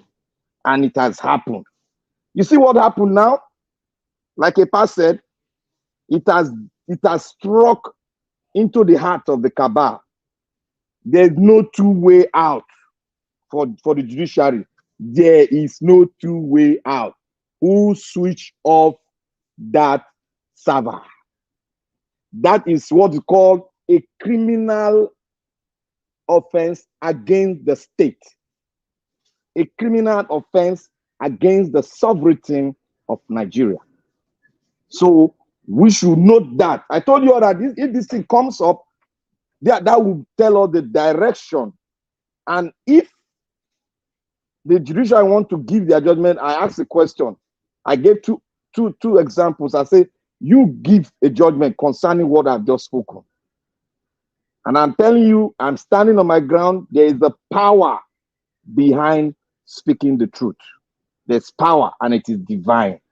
No man can bring it down, no matter how long it is, no matter how slow you are, no matter how sluggish you are. But if you consistently put your feet and say the truth, it will set you free. And that is what is going on. And POs has already said it. I have all the evidence to collect my mandate back, and I will prove it in the court. No matter whether the judiciary is compromised, whether this is compromised, my joy is that he has proven it, he has opened it, and the world has seen it. That is where I stand, and I will stand with him, thick and torn. I am not moved. I'm not doing this anything. I am compassionate, but I wouldn't allow them to distract me. That is what I always say here. Don't be distracted. Don't be angry, but focus on that arrow that is the truth that is going to hit the heart of the cabal. Now, the truth has come out. Now, what I'm expecting now, let them prove that IT expatriate now with their own IT expatriate.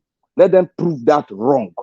Because the genesis of the problem was when the server password was changed. And that was why they told them that they shouldn't send it. And when they tried to send it, the password was not working.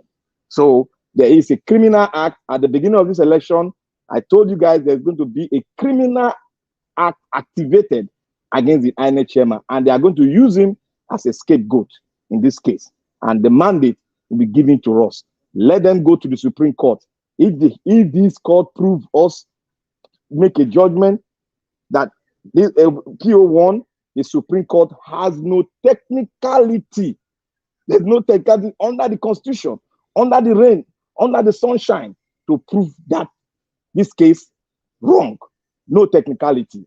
And I thank you all. I want you all to be focused on the issue on ground now.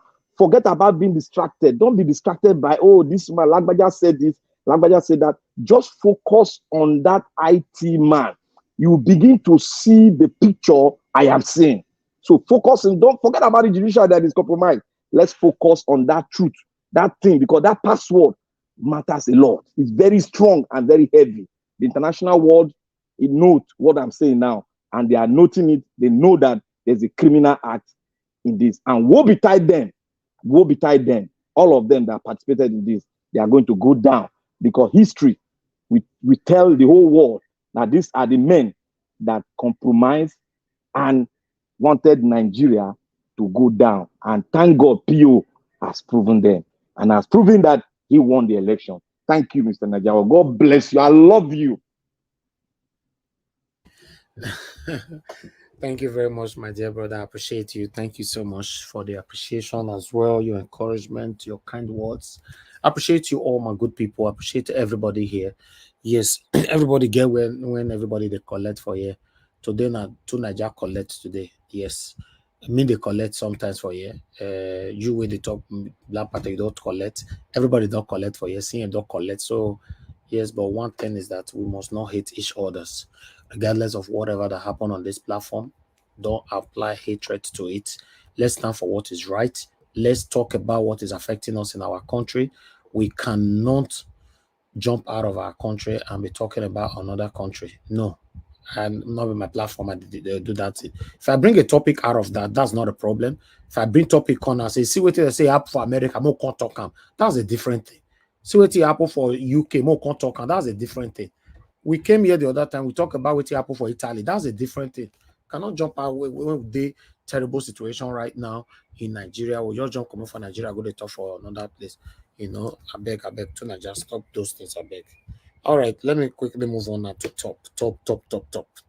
I would like to Mother Patricia, please talk to us. If you are available. If you're not available, just say I'm not available. I'm not available. Thank you. I'm Okay. listening. Thank you. Okay, I'll come back to you. Okay, that's fine. Okay, let me see if Madam Nena is available. Madam Nena, if you're available, say something. If not, okay, let's assume you are not available. We have to space we're not there available. Now, if I say anybody want to call me, I'll remove any of you now. All right, let me quickly move on now to and see if Mama Esho is available. Okay, Mama Esho is available. Mama Esho, please talk to us. Then I'll come to Jija Breadma. After Mama Esho, Jija Breadma, get yourself ready. Now you be the next. Unmute yourself. Oh. The thing is, I'm grateful to God for everything that has happened, that is still happening. And I'm grateful to God for keeping Peter Obi alive, despite all their shenanigans and threats. And I'm grateful to God for his courageous spirit, because that is a lesson for every one of us to take. And I hope you, my children, you are learning from everything he's displaying to us. He didn't say he's perfect. Neither am I perfect. Neither are you perfect. But one thing that he has proven to us is that shall we continue in sin that grace may abound? Shall we continue in allowing some set of people to rig election and we just move on?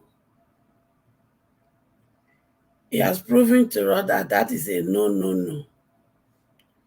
That is why he's taking his time to go through the court process. The court process is costing him a lot of money, not in naira, in dollar. So we should learn from that. And to those of us who come here to be twisting truth, I think it is the right time we stop it. We are all in a critical situation, whether you are home or abroad. At least those of us who get calls from one thing or the other, the call has increased, the demand has increased. So what will happen if the judiciary provides justice? It will be worse. Because even though you say, I not get, there's no way they will tell you they have not eaten for 2 or 3 days that you won't be touched. Or there is no way they will tell you somebody that is dead to you is in the hospital that you won't be touched. So let us stop this shenanigan we are playing. Let's put everything we have together and support each other until this day in the court is over. I love all of you. Let's be strong together. Together, united, we stand. Divided, we fall. Once again, to Nigeria, we love you, but let's focus on our country. And to Elvis, on behalf of To Nigeria and every other person in the platform, please forgive my son. Thank you. Forgive who's To Nigeria? No, Yes. To Nigeria. Me, I not get it against To Nigeria. To Nigeria. No, now it's day to collect. So we don't know who go collect tomorrow. That's one thing about this platform. Like I said, I don't keep things in mind against anybody. Just say it. It's not a personal situation. We're talking about our country here. So when we out of the lane, we drag you back. You know, To Nigeria should talk about Nigeria more and stop focusing on foreigners. If you want to blame foreigners, you can do that on your own space, not here. Let's talk about our country. That's the most important thing. You know, I don't have any business with any other thing. Thank you. All right. I'd like to call on the next person, which is Takuma. Takuma, you deal with also. Gingerbread man. Gingerbread man is not. We have about 4 people that is not available here. Okay, let me pick this call quickly. My friend who I want to remove. Hello, good evening to you, madam. Thanks for calling in. Please talk to Naija us. watch, I dey distracted, I dey come back. All right, thank you, madam. Please always speak louder. We can't hear you. I don't know why. Hello. Naija watch, you hear me, ba? I beg, Yes. That's fine. Hello, Madam Deborah. We can't hear you. Oh, we can't hear you, madam.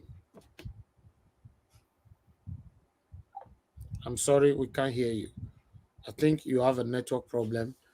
You know, once person start talking, okay, let me move on now to. Oh God. Hello, madam. Can you hear me? Hello? Is it better now? Okay, yes, it's manageable. Go ahead. Good evening to you. Talk to us. Yeah, good evening, Nigeria Watch, and good evening to all the panelists. I just want to make a quick contribution to the conversation that is going on. The first one I want to contribute is I just want to support what Madam Rita said initially regarding the judiciary. The truth is that it's high time they prove to us that they are not compromised, because if they are not doing anything, like Madam Rita said, that Mahmoud Yakub, if the court give an order and people are not respecting the order of the court, so that just prove one thing, that the law is only enforced when it has to do with certain people. So if some people are above the law, then of what use is the judiciary? If it cannot enforce the law, they cannot even follow the law. You know, if it's an ordinary citizen that they subpoena to come to the court and he doesn't come, they will take action. But since the court hearing, the INEC has not been obeying court orders. Yakubu is not coming to the court, and we've not even seen any action that has been taken. So that just proves one thing, that is either they are compromised or the judiciary is only functional when it comes to certain people. And if that's what they are doing, how can one trust that they are going to there's going to be justice. I don't believe one bit from what they are doing now. I don't have any faith that they are obviously going to be able to do anything. I think they are just doing this for formality. Except if they prove to us that yes, they can enforce the law. I mean, if somebody does not obey the law and you're doing nothing, so that does not make sense. Then secondly, I want to just say something about Naija. I've been listening to his most of the time his submission, and you don't know exactly where it's coming from and where it's going to. Most times he diverts from the real conversation and start bringing in foreign issue. I don't know, but honestly, I for one, I cannot make sense to what his ideology is. If you go to a place and they are discussing something, you bring in, instead of looking inwardly, we have to deal with our issues first before we begin to talk about external influence. But if we cannot deal with our own issues and then we're blaming other people rather than taking responsibility for what we are doing wrong, we are blaming others. It doesn't make sense.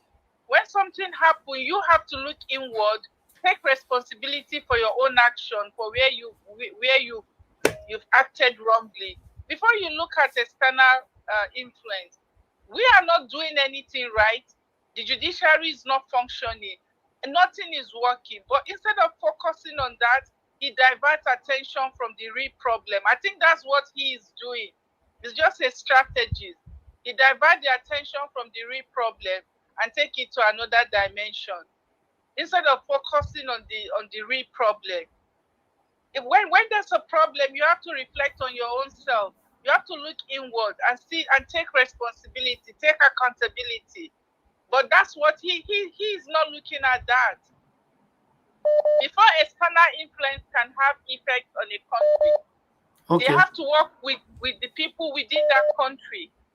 So that's my own take on that. You. And Thank you very you much. so much for the way you handle the issue. I'm glad that you are calling him out for who he is. So many of us have known that he is just there to cause distraction. As far as I'm concerned, I don't think he's fighting for a better Nigeria. I think he's just there for a purpose. Thank you. To always cause distraction. Thank you, madam. Thank you so much for what you're doing, sir. God bless you, madam. Thank you. Thank you. All right. Thank you very much, Madam Helen, for calling in. Good evening to you. Please talk to us. Good evening, Mr. Niger Watch. Thank you very much for calling in. Everyone in the house. Mr. Niger Watch, I know you know that to Niger is, you've been talking about spies and people trying to bring you down one way or the other. I think somehow I've never been very comfortable with him. When I listen to him talk, I don't even understand where he's heading, because I've never heard him criticize, like every other person will sit down and, criticize what these people are doing in Nigeria. Instead of that, he will always go after the Nigerian youth and attack them from left and right, but not the leadership somehow. So I want to believe that to Nigeria is just a distraction. He knows what he's doing. He may just be one of those who have, gain access to your platform to, gather information and then, send it back to their masters or their masters. So you have to be careful, anyway, like I always know, you just like our principal, Mr. P2P, there is a grace that you carry. So whether they like it or not, you understand, you go further than they will ever dream of going. So these guys are just distractions. And trust me, you will have many more coming in and pretending like they support what you're doing, but they're actually the rats trying to, bite you and blow the air to make you feel good while they are biting. So just God is with you, and He will continue to be with you and protect you and keep every other person that is true to Nigeria that wants to see the new Nigeria. And everyone that has sold their soul to the devil, may God, just show them mercy. That's what I'm going to say. I hate to curse. May they just receive the mercy of God and Thank have you. a change of mind and do it right. Thank you so very much. God bless you, Madam Ellen. Thank you. All right. Mr. Chris, thank you for calling in, sir. Good evening to you. Good evening, Mr. Nanjaosh. Can you hear me? Yes, sir. Thank you. Talk to us. Good evening, sir. Thank you very much for the opportunity. Good evening, everybody, the panel in the comment section. Thank you all for keeping the spirit alive. My name is Chris, and I'm calling from Dublin. And Mr. Nanjaosh, may God continue to bless you for your wisdom and your ability that you are able to handle everybody from diverse background, political views, and and still able to keep everything together and move everybody forward. Thank you very much. Thank you, sir. For that, we remain grateful. Just like the other lady said, the lady that just finished speaking, I think you have a special grace that, it's not common. Just it's a special grace. You are Peter will be in another different dimension. Well, having said that, I think we we shouldn't be surprised that things are going like this, that we have people that are above the law. You can imagine just common INEC chairman is not obeying court order. It's just a stark reminder of what we are going to be expecting if we allow these mandates to go. So people that are saying, oh, it's already, let's just allow them, let's go. No, we must try and do everything we can to claim this mandate the first time. We must claim it at the tribunal, because I'm even scared of the Supreme Court, because if it gets to the Supreme Court, those guys there, I don't know. And we should remember that their judgment is final. There's no appeal. So we should do everything possible. We should keep the pressure on. There will be distractions left, right, and center. We shouldn't lose our guard. We should focus on what we are doing. Having said that, talking about distraction, I personally am not surprised about how Nigeria has turned up. Some of us, we've always been, against him anytime he speaks. And in this same vein, I want to thank Mr. CM and Black Panther. I know these two guys, they are always countering to Nigeria. They always see what he wants to say, even before he finishes saying it.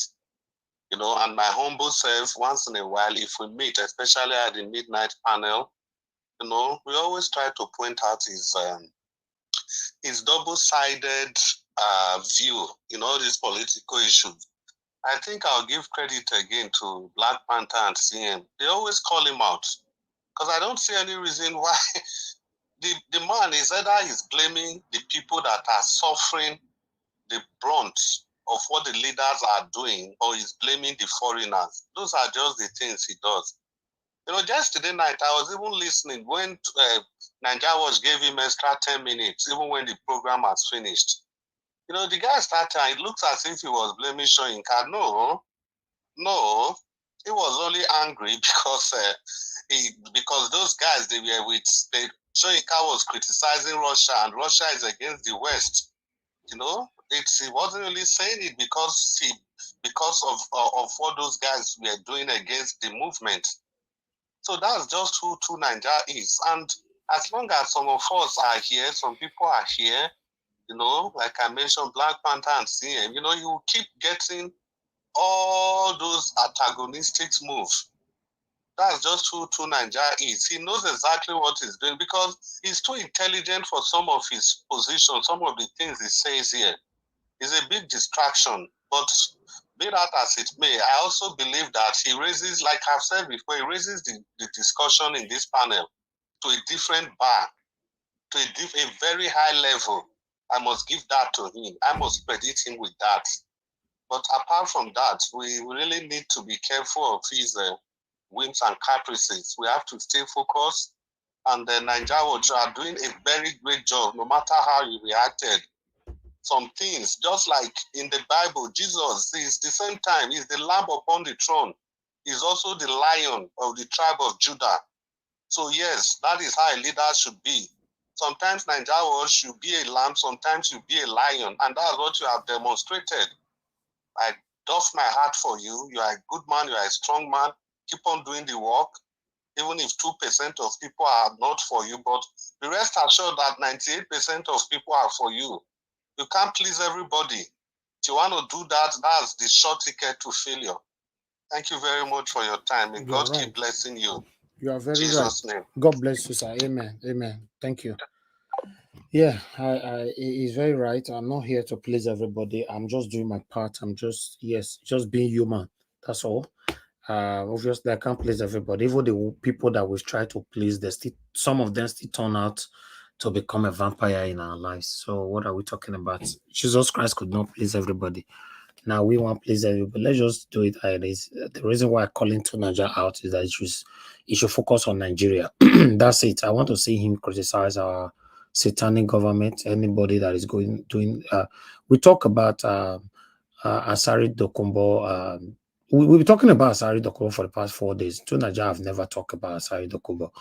You know what that means. So for me, I don't like hypocrisy. Just say it how it is. You know, you want to say it how it is. Say it within your country. You know, except you are not from Nigeria. You know, you cannot be saying you want to say it how it is. You are not, you know, nobody can question me now that I'm not from Nigeria. You know, I can speak my language. I will prove it to you. So that you come here and speak your language. Tell us where you come from. You know, Nigeria is from Yugoslavia. That's where it comes from. All right, let me quickly move on to the next person, which is engineer Okay, Francis. Nigeria Watch, thank you very much. Okay, it's already now. Make I just talk very briefly. Now your pikin they talk, or not be you they talk. Hey, Ijoma, quiet. So Tell yeah, what I Ijoma wanted to calm down. what I wanted to say, you know, is first of all, I wanted to apologize, you know, because you know, sometimes we deviate, we distract, you know, we digress. I brought that digression, but I was scolded immediately, and I had to shut up. And Tunaja decided to continue, you know, questioning why we were asked to shut up. So I think on the side of Tunaja, sometimes when you're on the platform, you should learn to, you know, be obedient, because this is an obedient platform.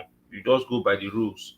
Digression is okay. I tried to do that, but immediately I was schooled and redirected. I had to just rest right there. But Tunaja decided to question the reason. So not to say that to Nigeria, we know that sometimes your submissions are on point, but sometimes it allows and it leaves people questioning where you stand. So I just want to use this opportunity to say, well, I was the cause of that digression, and I want to apologize for the disrupting the broadcast momentarily. But that means it's supposed me you still collect self.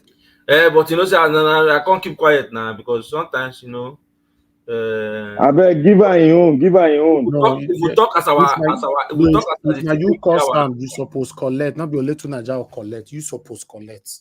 Well, if you give me, I go collect. No, we'll postpone your own. We'll postpone your own for another day.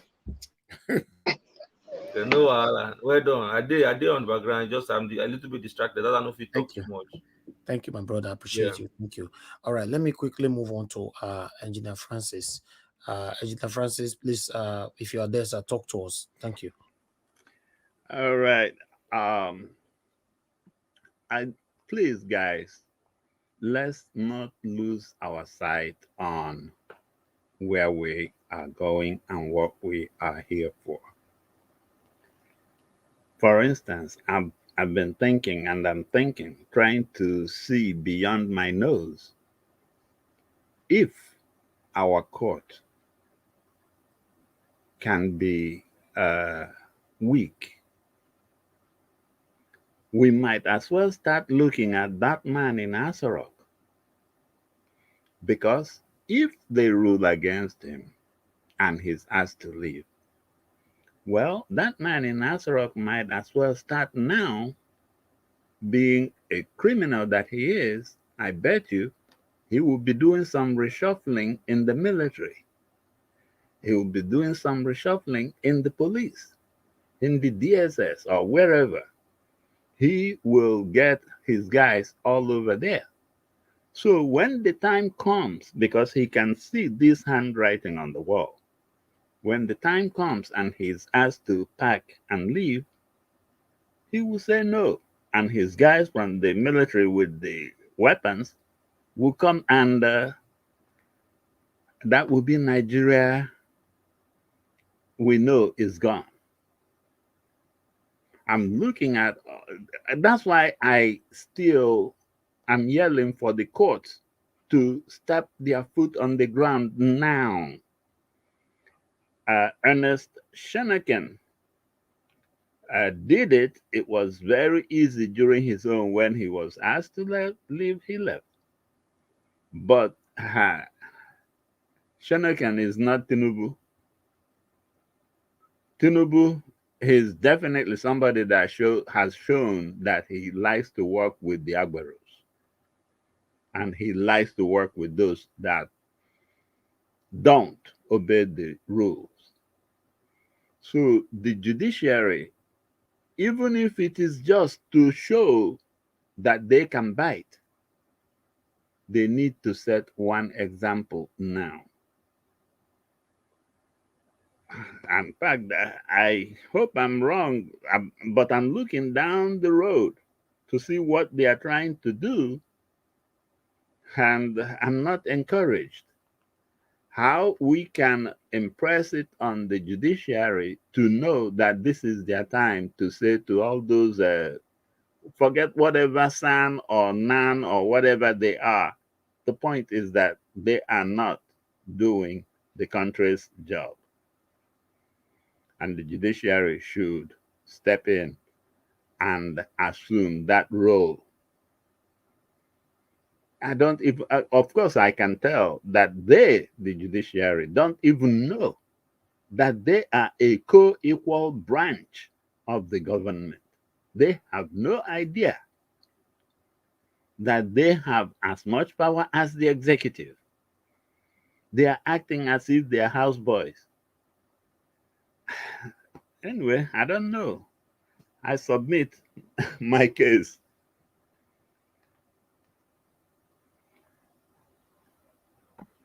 All right. Engineer Francis, thank you very much for your submission. The good thing about it today is that I would like to close on time because we've been on air since 2 o'clock, as you all know. So let's see, on this second segment, how many hours am I here now? It's already okay. It's already almost about 4 hours. So let's see if we can do a maximum of 4 hours, 30 minutes maximum. That would be nice. Okay, let me quickly go to Mandan Rita. Madam Nena, when you're available, let us know. I called you earlier on. Just let us know when you're ready. So, Madam Rita, please talk to us. Yes, thank you, Mr. Niger Watch, Mr. Elvis. Thank you very much. Thank you. I think there's not really much to say for now. I think the only thing you talked about was the breaking news was about that they confirmed that there was no glitches from Amazon. No glitches from their end. So it's very obvious that Mahmoud Yakubu, the fake professor, actually did some manipulation. He was the one who turned off the server that was supposed to upload the presidential results. It was something that was deliberately done. Now, for me, I wouldn't say the sad part, but I know it's in progress. Because I've tried to research and check. Um, there's no bill to prosecute electoral offenders. I think with one or two things, we say, okay, you pay a certain fine, if they catch you doing that. But in prosecution of electoral offenders is something that's still with the Federal House of Representatives. I think the last time under the auspices of Femi Bajabiamila, and I think it was deliberately delayed, and the fact that he's no longer there now and he's working for his slave master, that bill is still going to be hanging in the National Assembly. So INEC has said it. Festus Okoye has said that. Even Femi Falana has also said that. That is the snag that we have. That bill is still sitting in the National Assembly. They didn't talk about it prior to the election. It hasn't been touched. That bill hasn't been passed. So right now, even if anybody is being caught right now, for electoral fraud, nobody's going to jail.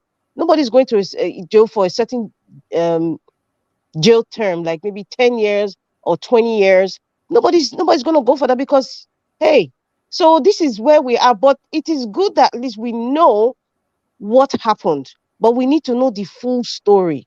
And if Amazon comes like this and tell us there's no manipulation, you see, one mistake that these ignorant so-called fake professors made, and with the APC, I think they didn't have any understanding about software. They didn't have full understanding about technology and what it could do. They didn't have a full understanding. They just thought it was I think they were just playing with the cards of, oh, same old brigade, same old way of doing things. They didn't think Peter the Rock will go this extent, so they took it for granted. So these kinds of exposure from Amazon, for example, and that professor of mathematics is just showing the disgrace that they deserve. It's just kind of opening the eyes of the people, even the so-called supporters of APC now. I know many of them are ashamed now because they've seen the handwriting on the wall, but because of pride, they refuse to admit it that, oh my goodness, something really bad has happened. And that's why if you see the atmosphere, I could feel the atmosphere and the aura. There's no true celebration or happiness or confidence, that we won, we are looking forward to, like, saving Nigeria, from the abyss of failure where it's going to right now. So I think that's why there's this tension. It's too obvious, and many of them are afraid, and some of them might not be afraid because some of them have followed the electoral law. Many of them know that they wouldn't go to jail now because there's no bill that has been passed to that extent. So they just don't want to get the disgrace, the obvious disgrace. You understand? So that's why the likes of the fake Professor Yakubu wouldn't come out. But there's something Pa Edwin said. He's like, he said he wouldn't come out now because he doesn't want to, give in, to the fact that, okay, they messed up. Let us not make excuses for them. If you have been a true court, if you respect the constitution, if you respect the judiciary and they subpoena you, you're supposed to appear. Whether it will make you look like a pack of falling cards or not, you must appear. That is the respect. The fact that they don't have it is the most annoying part for me. It's like they're disrespecting Nigerian, disrespecting me. That is the point. So, in conclusion, I will just say that I pray. I don't want to. I'm using the word I pray. I have been saying I'm not a religious person, but I'm using the word that I pray because I kind of believe that Peter Obi didn't fall from the sky. Peter Obi wasn't a mistake. It wasn't a mistake. Peter Obi was purposeful. There was a reason why I believe the Almighty God pushed him to do what he did. There's a reason why, and there's a reason why we are all gathered here discussing this. Many people's eyes have been opened. However you look at it, there's victory in all sides. There's going to be change in the constitution. It's going to be the first time if a fraudulent president was ousted, kicked out is the word. I want to use the word. It was kicked out, possibly pushed into a Black Maria car, from the presidency. And it was one man from the eastern part of Nigeria, Anambra State, that did it. Education. A lot of Nigerians have been educated one way or the other. People that didn't have understanding of what politics is, what, electioneering is, what the Nigerian constitution, what the electoral law says. A lot of people have been educated. A lot of people, their minds have been open to say, you know what, even within Nigeria, forget some ignorant ones who are in diaspora supporting this evil because maybe they're obviously benefiting from it. But a lot of people have been educated. Their minds, there's a lock that has been opened. If it's not wide open, at least has been opened. So the information is seeping through everyone who is listening, everyone. And many people now understand the tricks that happen, understand what governance is, and understand the consequences of putting a drug baron as a president. So there's a lot of gain in all the things we're going through. And I think it's the Lord that did it. There's a lot of gain, Nigeria. Nigeria, you are part of it. I call you the priest of truth, whether I want to accept it or not, but that's how I see you, and everyone who comes here dedicated, even the ones who are commenting nonsense or who are trying to be silly, they come here, they are already addicted to the truth. They are also learning. Take it or leave it. even people who try to twist things or manipulate or think that they want to, confuse everyone, they are also learning. We are also learning their tricks. We know. Sometimes we just choose to be quiet, but we're just looking at you for the time you're going to make the biggest mistake and you get the biggest disgrace. But in all of this, I think we are going to be victorious. I am very, very I'm the kind of person that I am not deterred by everything that's going on, even if I talked about the judiciary being compromised, but still there's something that is still making me stand and looking at the light at the end of the tunnel. Peter Obi, the man who is the center of all this, if this man hasn't given up, if this man is still standing poised, stoic, and still being optimistic, I see. I have no right not to feel have that positive vibe that Nigerians will get their victory. It's not about Peter Obi. Nigerians will get their victory. So that's why I'm still staying positive, but I'm still going to pinpoint and talk about the judges, talk about the judiciary and the entire process, so that people would be educated about what is going on. I mean, that's the whole essence of, I think, what part of what this channel is: education, inspiration. I think we are doing a good job. People might say we talk every day. It's okay. We are still going to talk because God gave us mouth to talk. God didn't give us mouth to be dumb. We are going to speak. And I thank all the educated and experienced men, gentlemen, and women who come here every day. God bless you, Mommy Diaspora. Thank you. Engineer Francis, thank you very much for your insights. Everyone, Pa Edwin, even Mr. Two Niger, I thank you too. I thank you too. And Mr. Victor, everybody, Gingerbread, everybody, Mommy Diaspora. I didn't see some of my sisters today. Madam Nena, thank you. Madam Patricia. I've not seen Finest, Irene Finest, for a long time, and I pray that she's here. And Mr. Alex, we miss you. I know you're on vacation right now, but if you have time, you can always come here. Thank you very much, Mr. Elvis. God bless you, Mr. Elvis. I'm just going to be in the background now. I'm just going to step out now, but I know it is Viva Nigeria. Viva Obedience, Viva Nigeria Watch. Thank you. Thank you so much. Thank you, Madam Rita, for all you do. God bless you. Thank you. All right. Appreciate every one of you right there. I bet we're gonna press on the like button. It's been a long day for us. Thank you, thank you, thank you. Let's do this together. Press on the like, press on the like. Currently, we have 438. Can we take that to 500? Just take it out of the 438, please. Take it out of there. Press it now. Oh God, if I press am, if I say press am now, they don't they press am. Just press on the like button, my people. They don't press am. God bless you all, my people. I appreciate you all. Thank you. Now God bless you, now my people.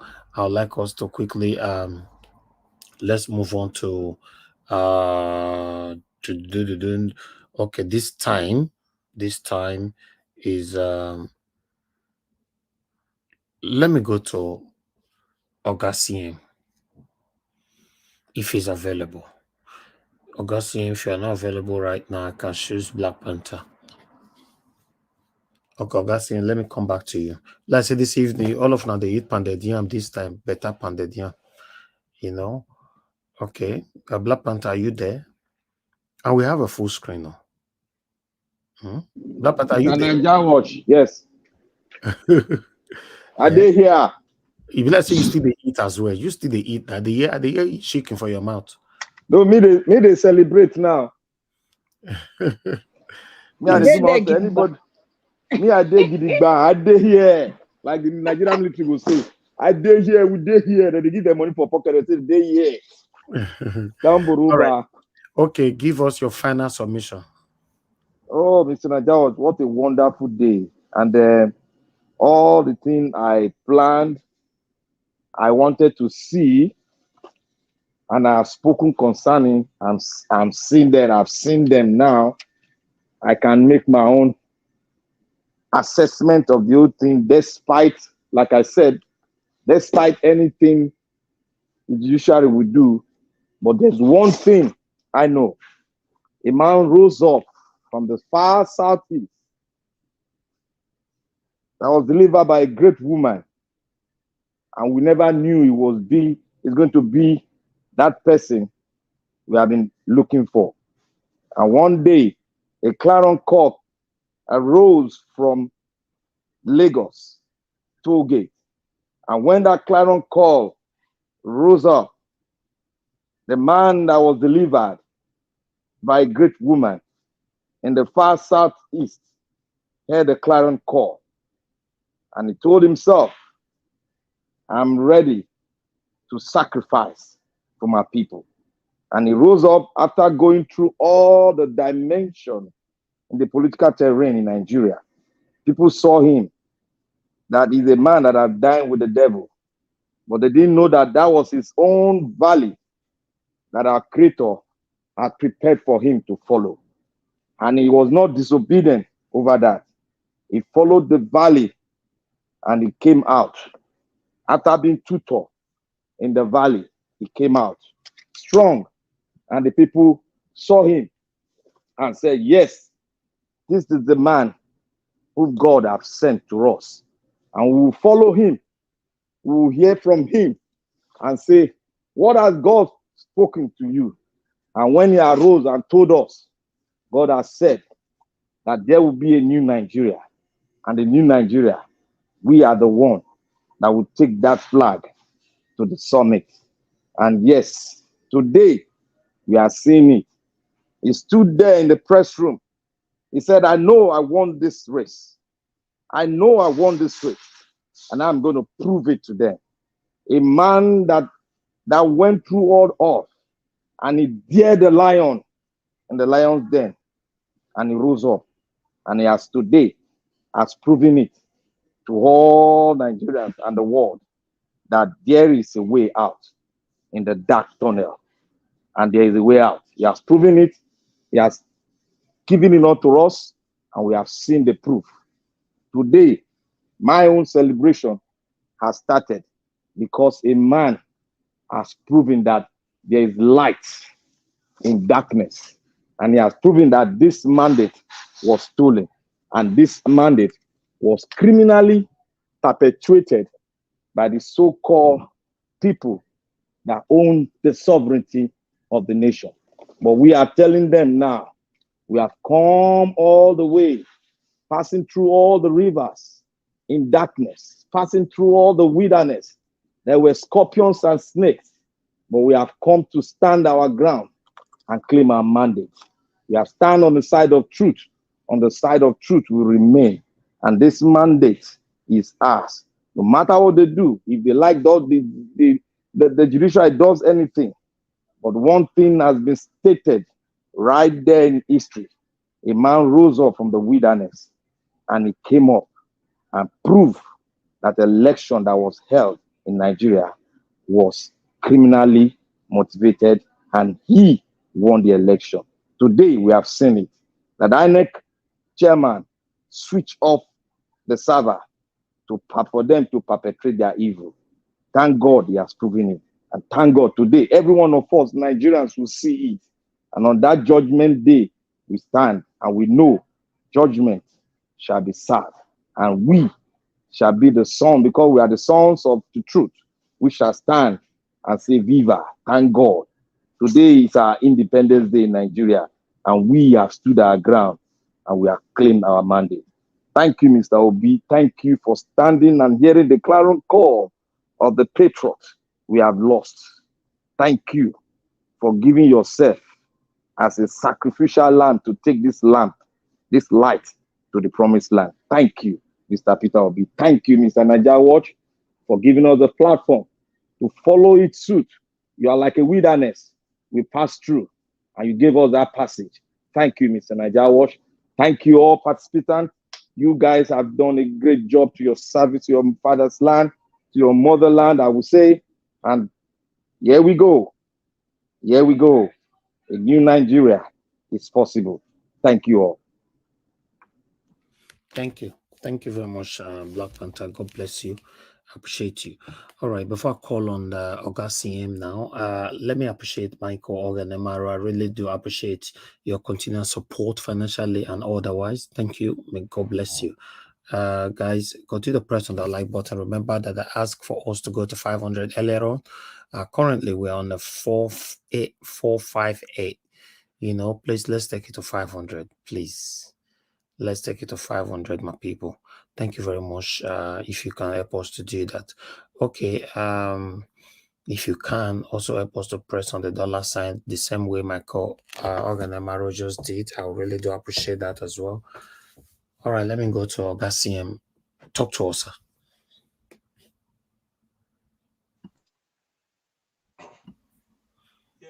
Sorry, I think I've been. Oga CM, you need to be speaking out recently. Okay. Oh, sorry. Sorry. Now we are hearing. Sorry. I said I was trying to say I was a bit off cuff, but I think I've seen what the news from Vanguard is quite reassuring. Presidential poll, there was no technical glitch on February 25th. The Amazon chap tells the court. You see, I think like the last speaker said, Obi knew. I think the thing is that it's like Obi envisioned that this situation will arise. So he prepared ahead of time. Because all these things, summoning all this evidence, I don't think it was after Tinubu was announced winner that he started collecting this evidence. Maybe he put them in the cooler, said there may be need for them. Otherwise, if they give me what I want, then to hell with all this. But since it didn't work out, he's bringing them. I know they've never, in fact, there's never been an election conducted in Nigeria that is of this consequence. And then consequence in the sense that the way Obi is approaching it and the way Nigerians, both at home and in diaspora, approach this election. So this will tell them that Nigerians, the voters, they know what they want to be, and the Obi is really prepared and is proving it. I didn't know that something like this was there. I didn't know that they could go as far as involving Amazon and all these things to retrieve. You know, because they can always tell you, oh, they checked. Remember in 2019, what they used to defeat Atiku was they said there is no server. They say, where is your server? He said INEC system has no server. So it's in the cloud, no server. But now, look at. So even if you don't want to provide it, Amazon they have a software that can go and bring it, even if you think that you've erased it. So that is a welcome development and it's reassuring. I'm so happy that every day is incremental. Forget about what everybody is saying. My confidence level, if you ask me, I think I told you it was 81 before. Let me put it at let me put it at 86. So that is, let me put it at 86 because every day is incremental. There is no way before God and man that Peter they will not get his victory. I know that Nigeria is a country in which somebody can, just arrest you for nothing, in which a policeman can see you on the road, get hold of you, bundle you into prison, nothing will happen. Not because you did anything, but I feel that this time the judges will look themselves in the face and say, look, and I believe this judge is handling this case probably throughout their judicial career. They've never seen a situation like this. Overwhelming evidence from every angle, both oral submission, documentary evidence, and then even from technology to really prove that, look, the other chap stole my vote, manipulated it, and gave to the person they announced. Secondly, because of the way they did it, they weren't even professional. They left a lot of trails, loopholes, and it's those loopholes I'm exploiting to tell you people that this is exactly what happened. The people elected me or voted for me, but because INEC is corrupt, led by Mahmoud, whether they accept money or not, all I know is that they are corrupt, and then decide to do otherwise. So it is now left for the court to reverse this injustice. And I know they will do it. So if the judges, just like to me, let me appeal to them directly. Ever since I was born, what I've been hearing is unity of the country. The best way to get unity is justice. If you do justice to all manner of people, they will all get united. There will be unity. That's just the shortcut. But Nigeria is approaching unity through mountain, making noise, federal character commission, all those rubbish. Just do justice and equity. And there's no better way to demonstrate justice than through the decision of the court. That from the evidence they will say, from the evidence before this honorable tribunal, They've seen that, yes, this was manipulated, they accepted it, and it has been given. The expert witness is there. Even that exchange between PDP witness and the INEC court have shown it that INEC deliberately shortchanged Nigerians by not declaring Peter Obi the winner. I mean, from the first day, I don't know why they wanted to have this transition to put Agbado there because of, for whatever reason, they have to change. So it is now left for the court to say, look, the evidence they've given them is overwhelming.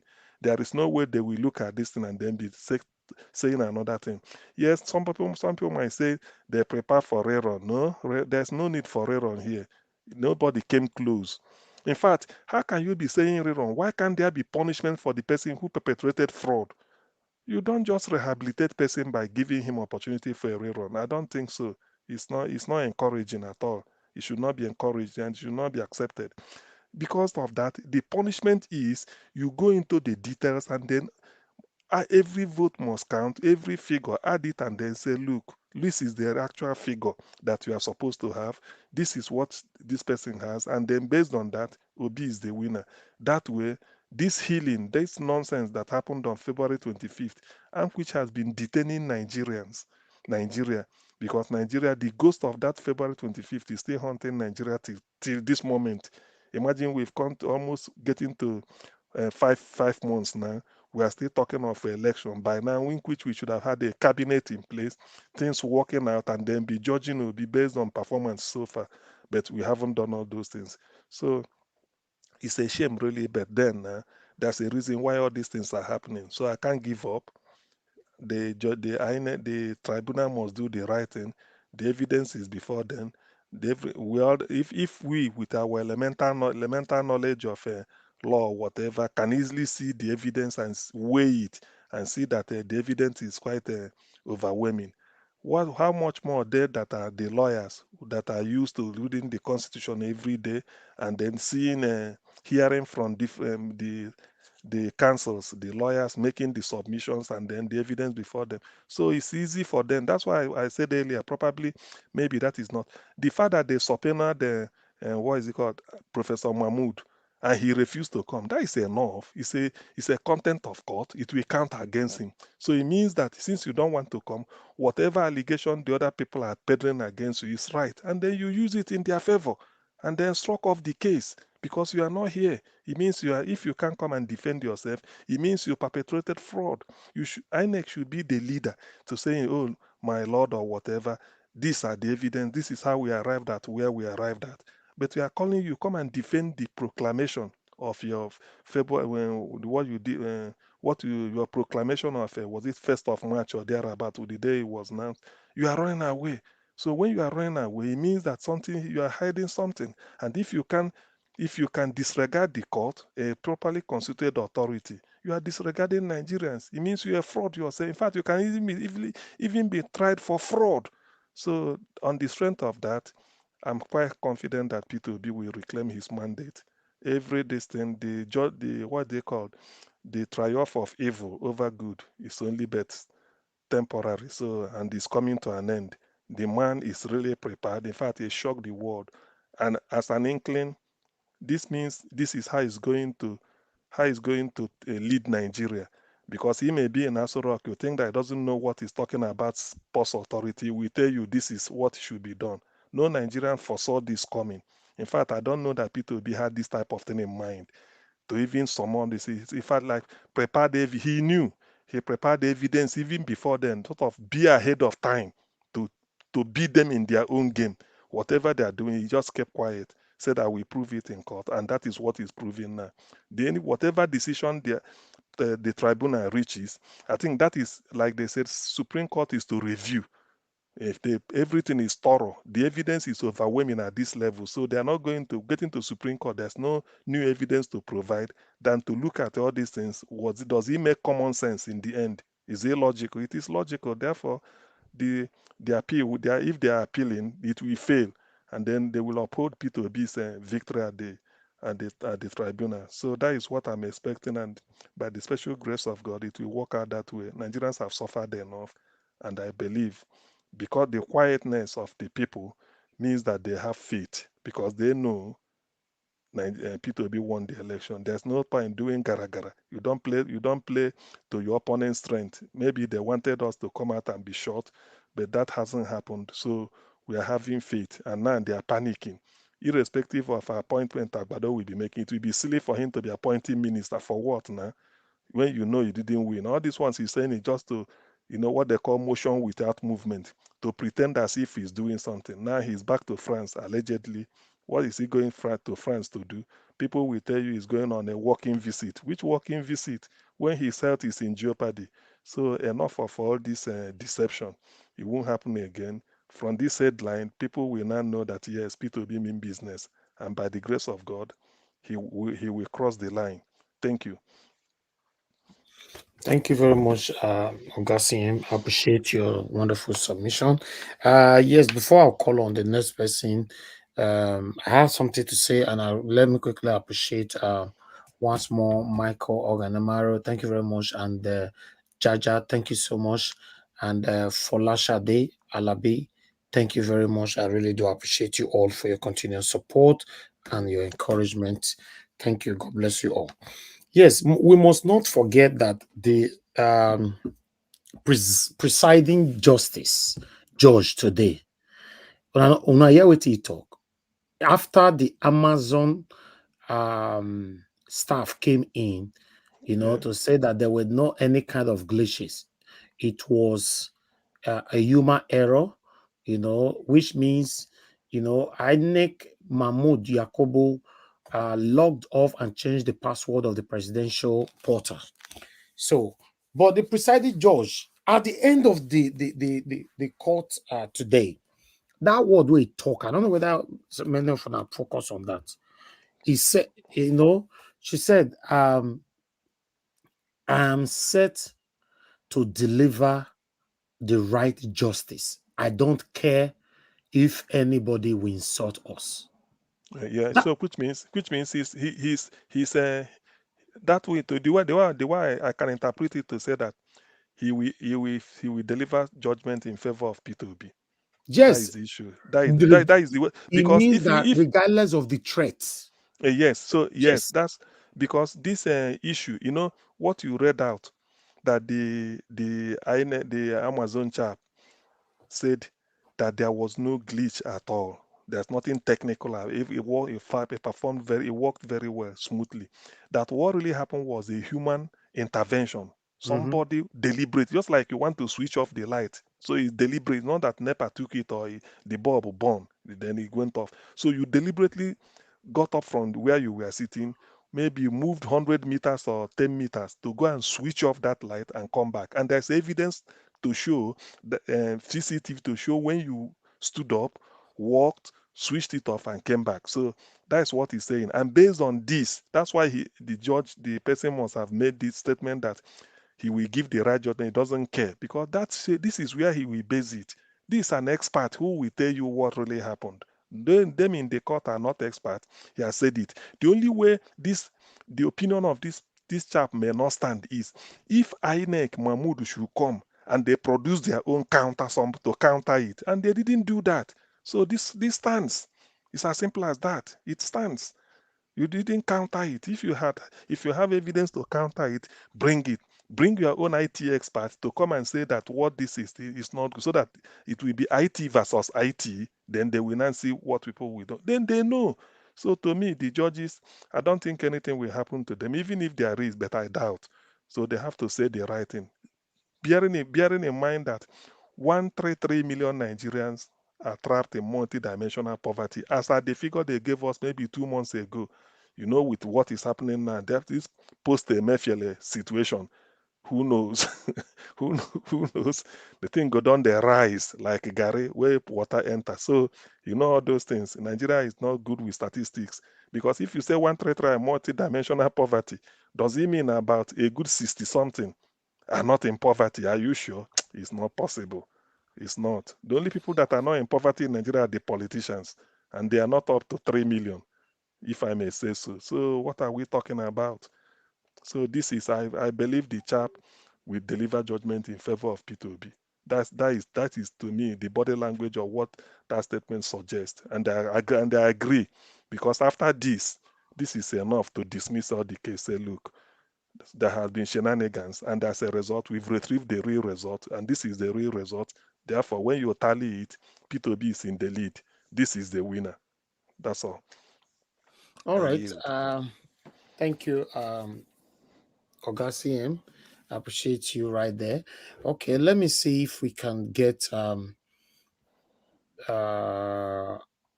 don't know if Oga Edwin is still there to give final submission.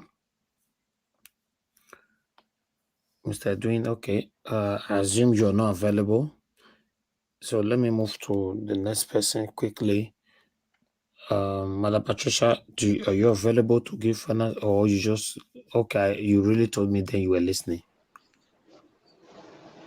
Yes, I did. But if you want me to, then I can. Okay, Yeah. give your final submission. Even though there's a minute, that's fine. Okay. Thank you again for the opportunity. Thank you. Yes. Oh my God. The Constitution, the Constitution cannot be overemphasized. That's where our problem lies. But there's nothing we can do now until we have our principal there.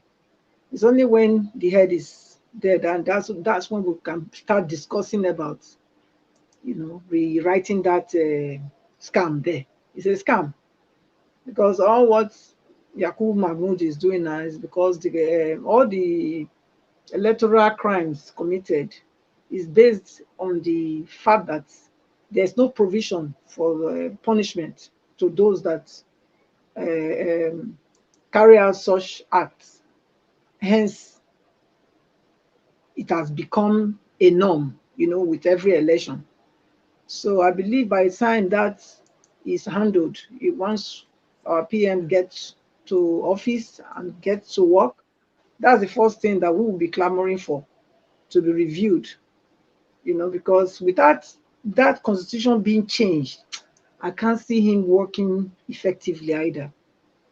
The constitution is so fraudulent, so one-sided, one law for them and one law for us. And yeah, it cannot go on like that. So that's one thing. And then the server, yeah. Thank God that our Mr. PO prepared for this long ago. I don't think it was just these 9 months that he used to prepare for this. I don't think so. I think he was preparing years ahead of this day, quietly, and was waiting for just that right time to come out. Because if you the kind of things we are seeing, it's not somebody that just prepared 9 months before the election. It's beyond that.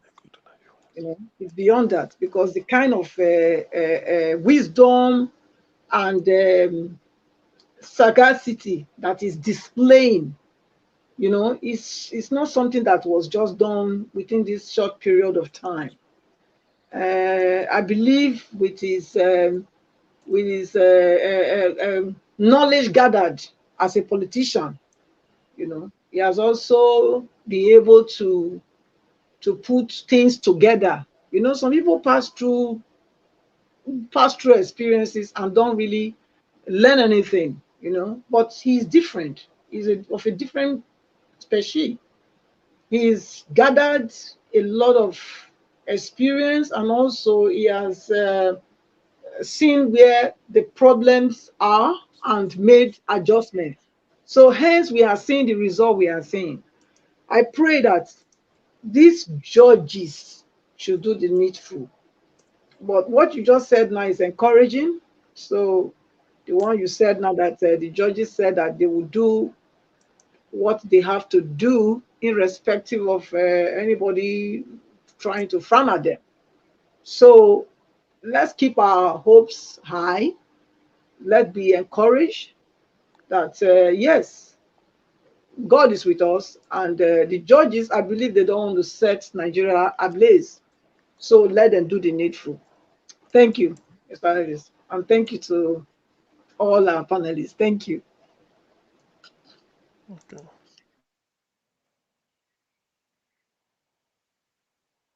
Okay, it's like Mr. Elvis Maybe he's tired. Niger is that Watch. okay? Let me.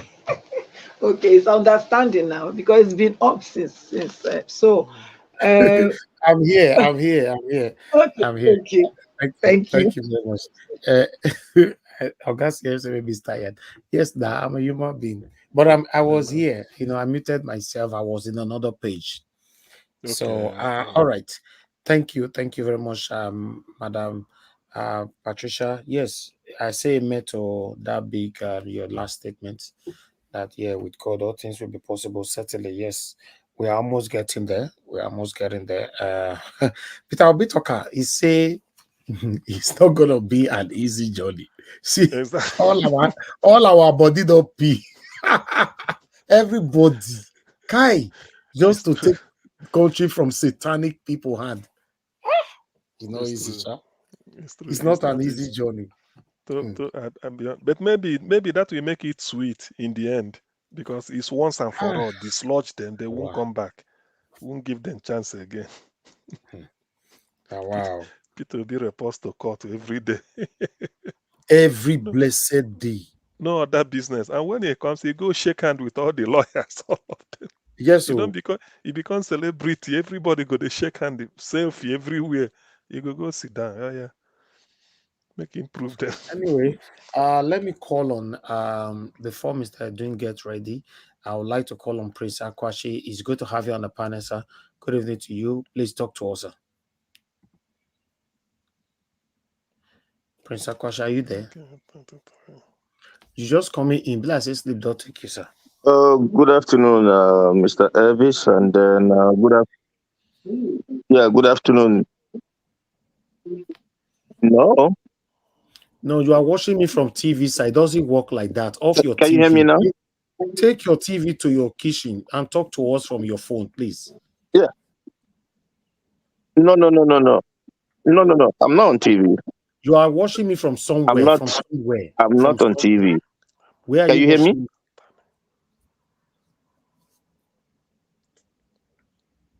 No, I'm watching you on my phone. From my phone. Okay, go ahead, sir. Go ahead. It's slow though, but go ahead. Yeah, it's on my phone. So, pretty much what I have to say is, I think Mr. CM, have said most of the stuff, you know, and then Miss Patricia also helped. All I can say is, let's keep the faith. You know, everything will definitely work out, no matter what they do. I don't know if you guys already heard it. He's already changed the service chiefs Well, today, and I know the judges will be the next. yeah. But Well, hopefully we'll good get the evening. I don't judgment see your before he this will thing. change them. I said I will call if I finish You Niger know, work, but no problem. I don't stop. I don't finish. Mr. CM, please mute. Thank you. I don't give my final Go ahead, Okay. Prince Kashi. Yes, sir. Augustine, mute yourself now. Somebody is talking. They just corrected you. yeah. Okay. So so definitely, so hopefully, before he will get to the judges, the judgment has already been rendered. To me, Peter B has been ready. He's sensible, he's very, very intelligent, and he knows what it takes to fight these demons. And by the grace of God, we shall conquer. That's my I've been that, I've had that positive mind right from the election day. I knew it was gonna happen, you know.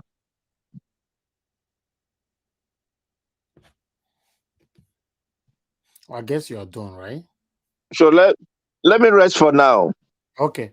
Thank you, sir. Thank you very much for coming to the panel.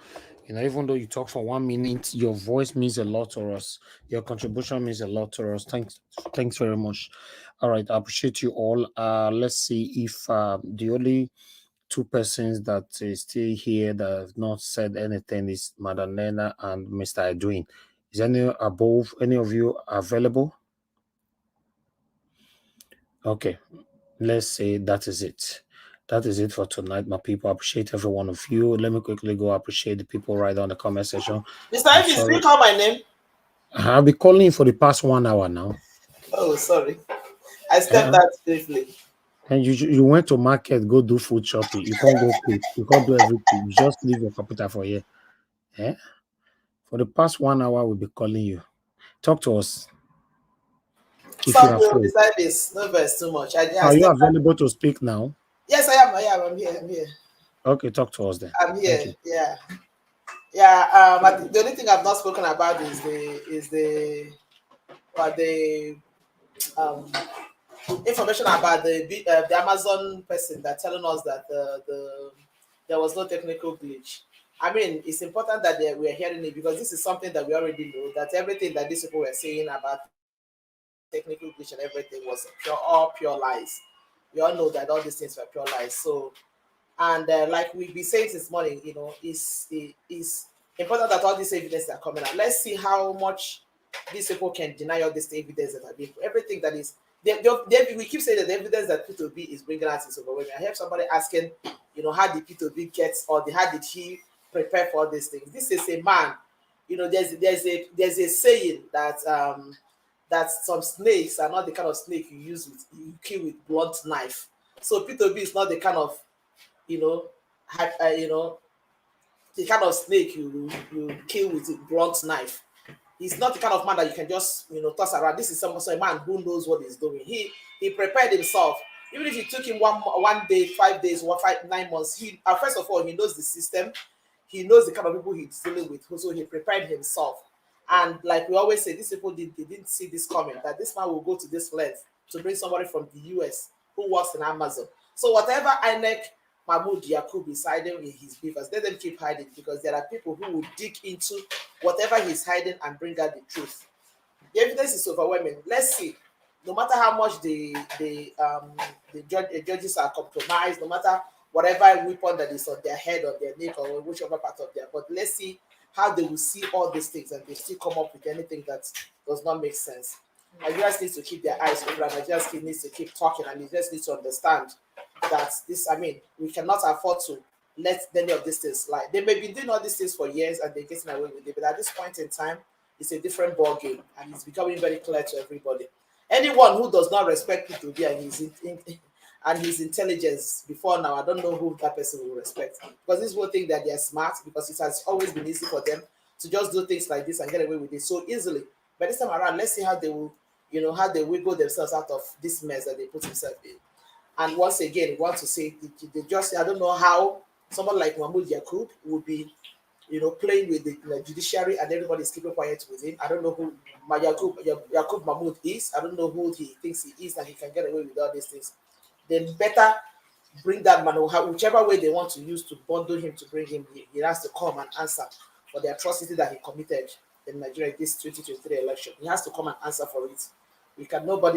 This should not be allowed to slide. If not, the judges is trying to tell everybody that everybody can go ahead and do whatever they want and they will always get away with it. It cannot happen like that. Anyway, hopes are high, and I'm so still all right. Thank you. That something good is going to come out of this. Thank you so much. I'm so sorry that I stepped out a little bit. Okay, that's fine. Understandable. Thank you. God bless you, madam. All right. Thank you very much, everyone. I appreciate you all for your time with us. So this is the end of the broadcast today. Yes, we've been on air. So, but join us again tomorrow, 2:00. We're going to be taking the live update here as usual. So join us on time, and let's do this together. I appreciate every one of you. Yes, we are going to be doing that. I believe now, if they continue to put us, I believe throughout this week we are going to be on 2:00 all through. So because of that, so yeah, Nigeria will be here 2:00. Between 2:00 and 2:30, we're going to be here to take updates. You know, I believe when the court starts, update normally start coming out after like 30 minutes. So yeah, but we're gonna be here between 2 and 2:30. But know that yes, all the updates in court, we're going to be passing all of them to you until the end of the court cases. All right. I appreciate every one of you. Thank you very much for your support. Those of you that is kind, that is genuinely supporting us, we appreciate you all. Thank you very much. For those of you that have a satanic heart that is looking for how to bring us down or anything, don't worry. God will pay you back. It's between you and God. You know, don't worry, because obviously we know that what we're doing today is not everybody that is happy about it. Yes, it's not everybody, but that's fine, you know. But I'm certain that I have more than 80% of people that is supporting me than 20% that is against me. There's even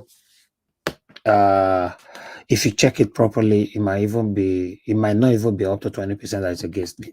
Yes, because I stand for what is right. I stand for how Nigeria can be better. I stand for how our people back home can live a better life. The same way I'm living a better life in the UK. You know, that's what I stand for. So I believe anybody that is against that, that means they are benefiting from the suffering that we are currently facing in Nigeria. Yes, I'll go to the comment section. I want to quickly, please guys, press on the like button. Be pressing on the like button before we round up. You know, be pressing on the like button. Thank you very much. You know, Peggy Modi, thank you very much. I appreciate you. Divine Joy, thank you. Mother of all mommy diaspora, thank you very much for all you do for us, mommy. We appreciate you. And I can see it. Thank you very much. I appreciate you, Mother Patricia. Tagojomi, thank you very much. I can see Namo Plati, thanks very much. I appreciate you all. Michael Oganemaro, thank you very much, sir. I appreciate you. JD is right there with us. Lord Lucan is with us as well. Thank you, my good people. I appreciate you. Mr. Wala, thank you. And God bless every one of you. Yes, I can see Evie Jack. Thanks for joining us today. I appreciate you. Thanks for your support. Continued support. Thank you. Simeo Olaka is with us from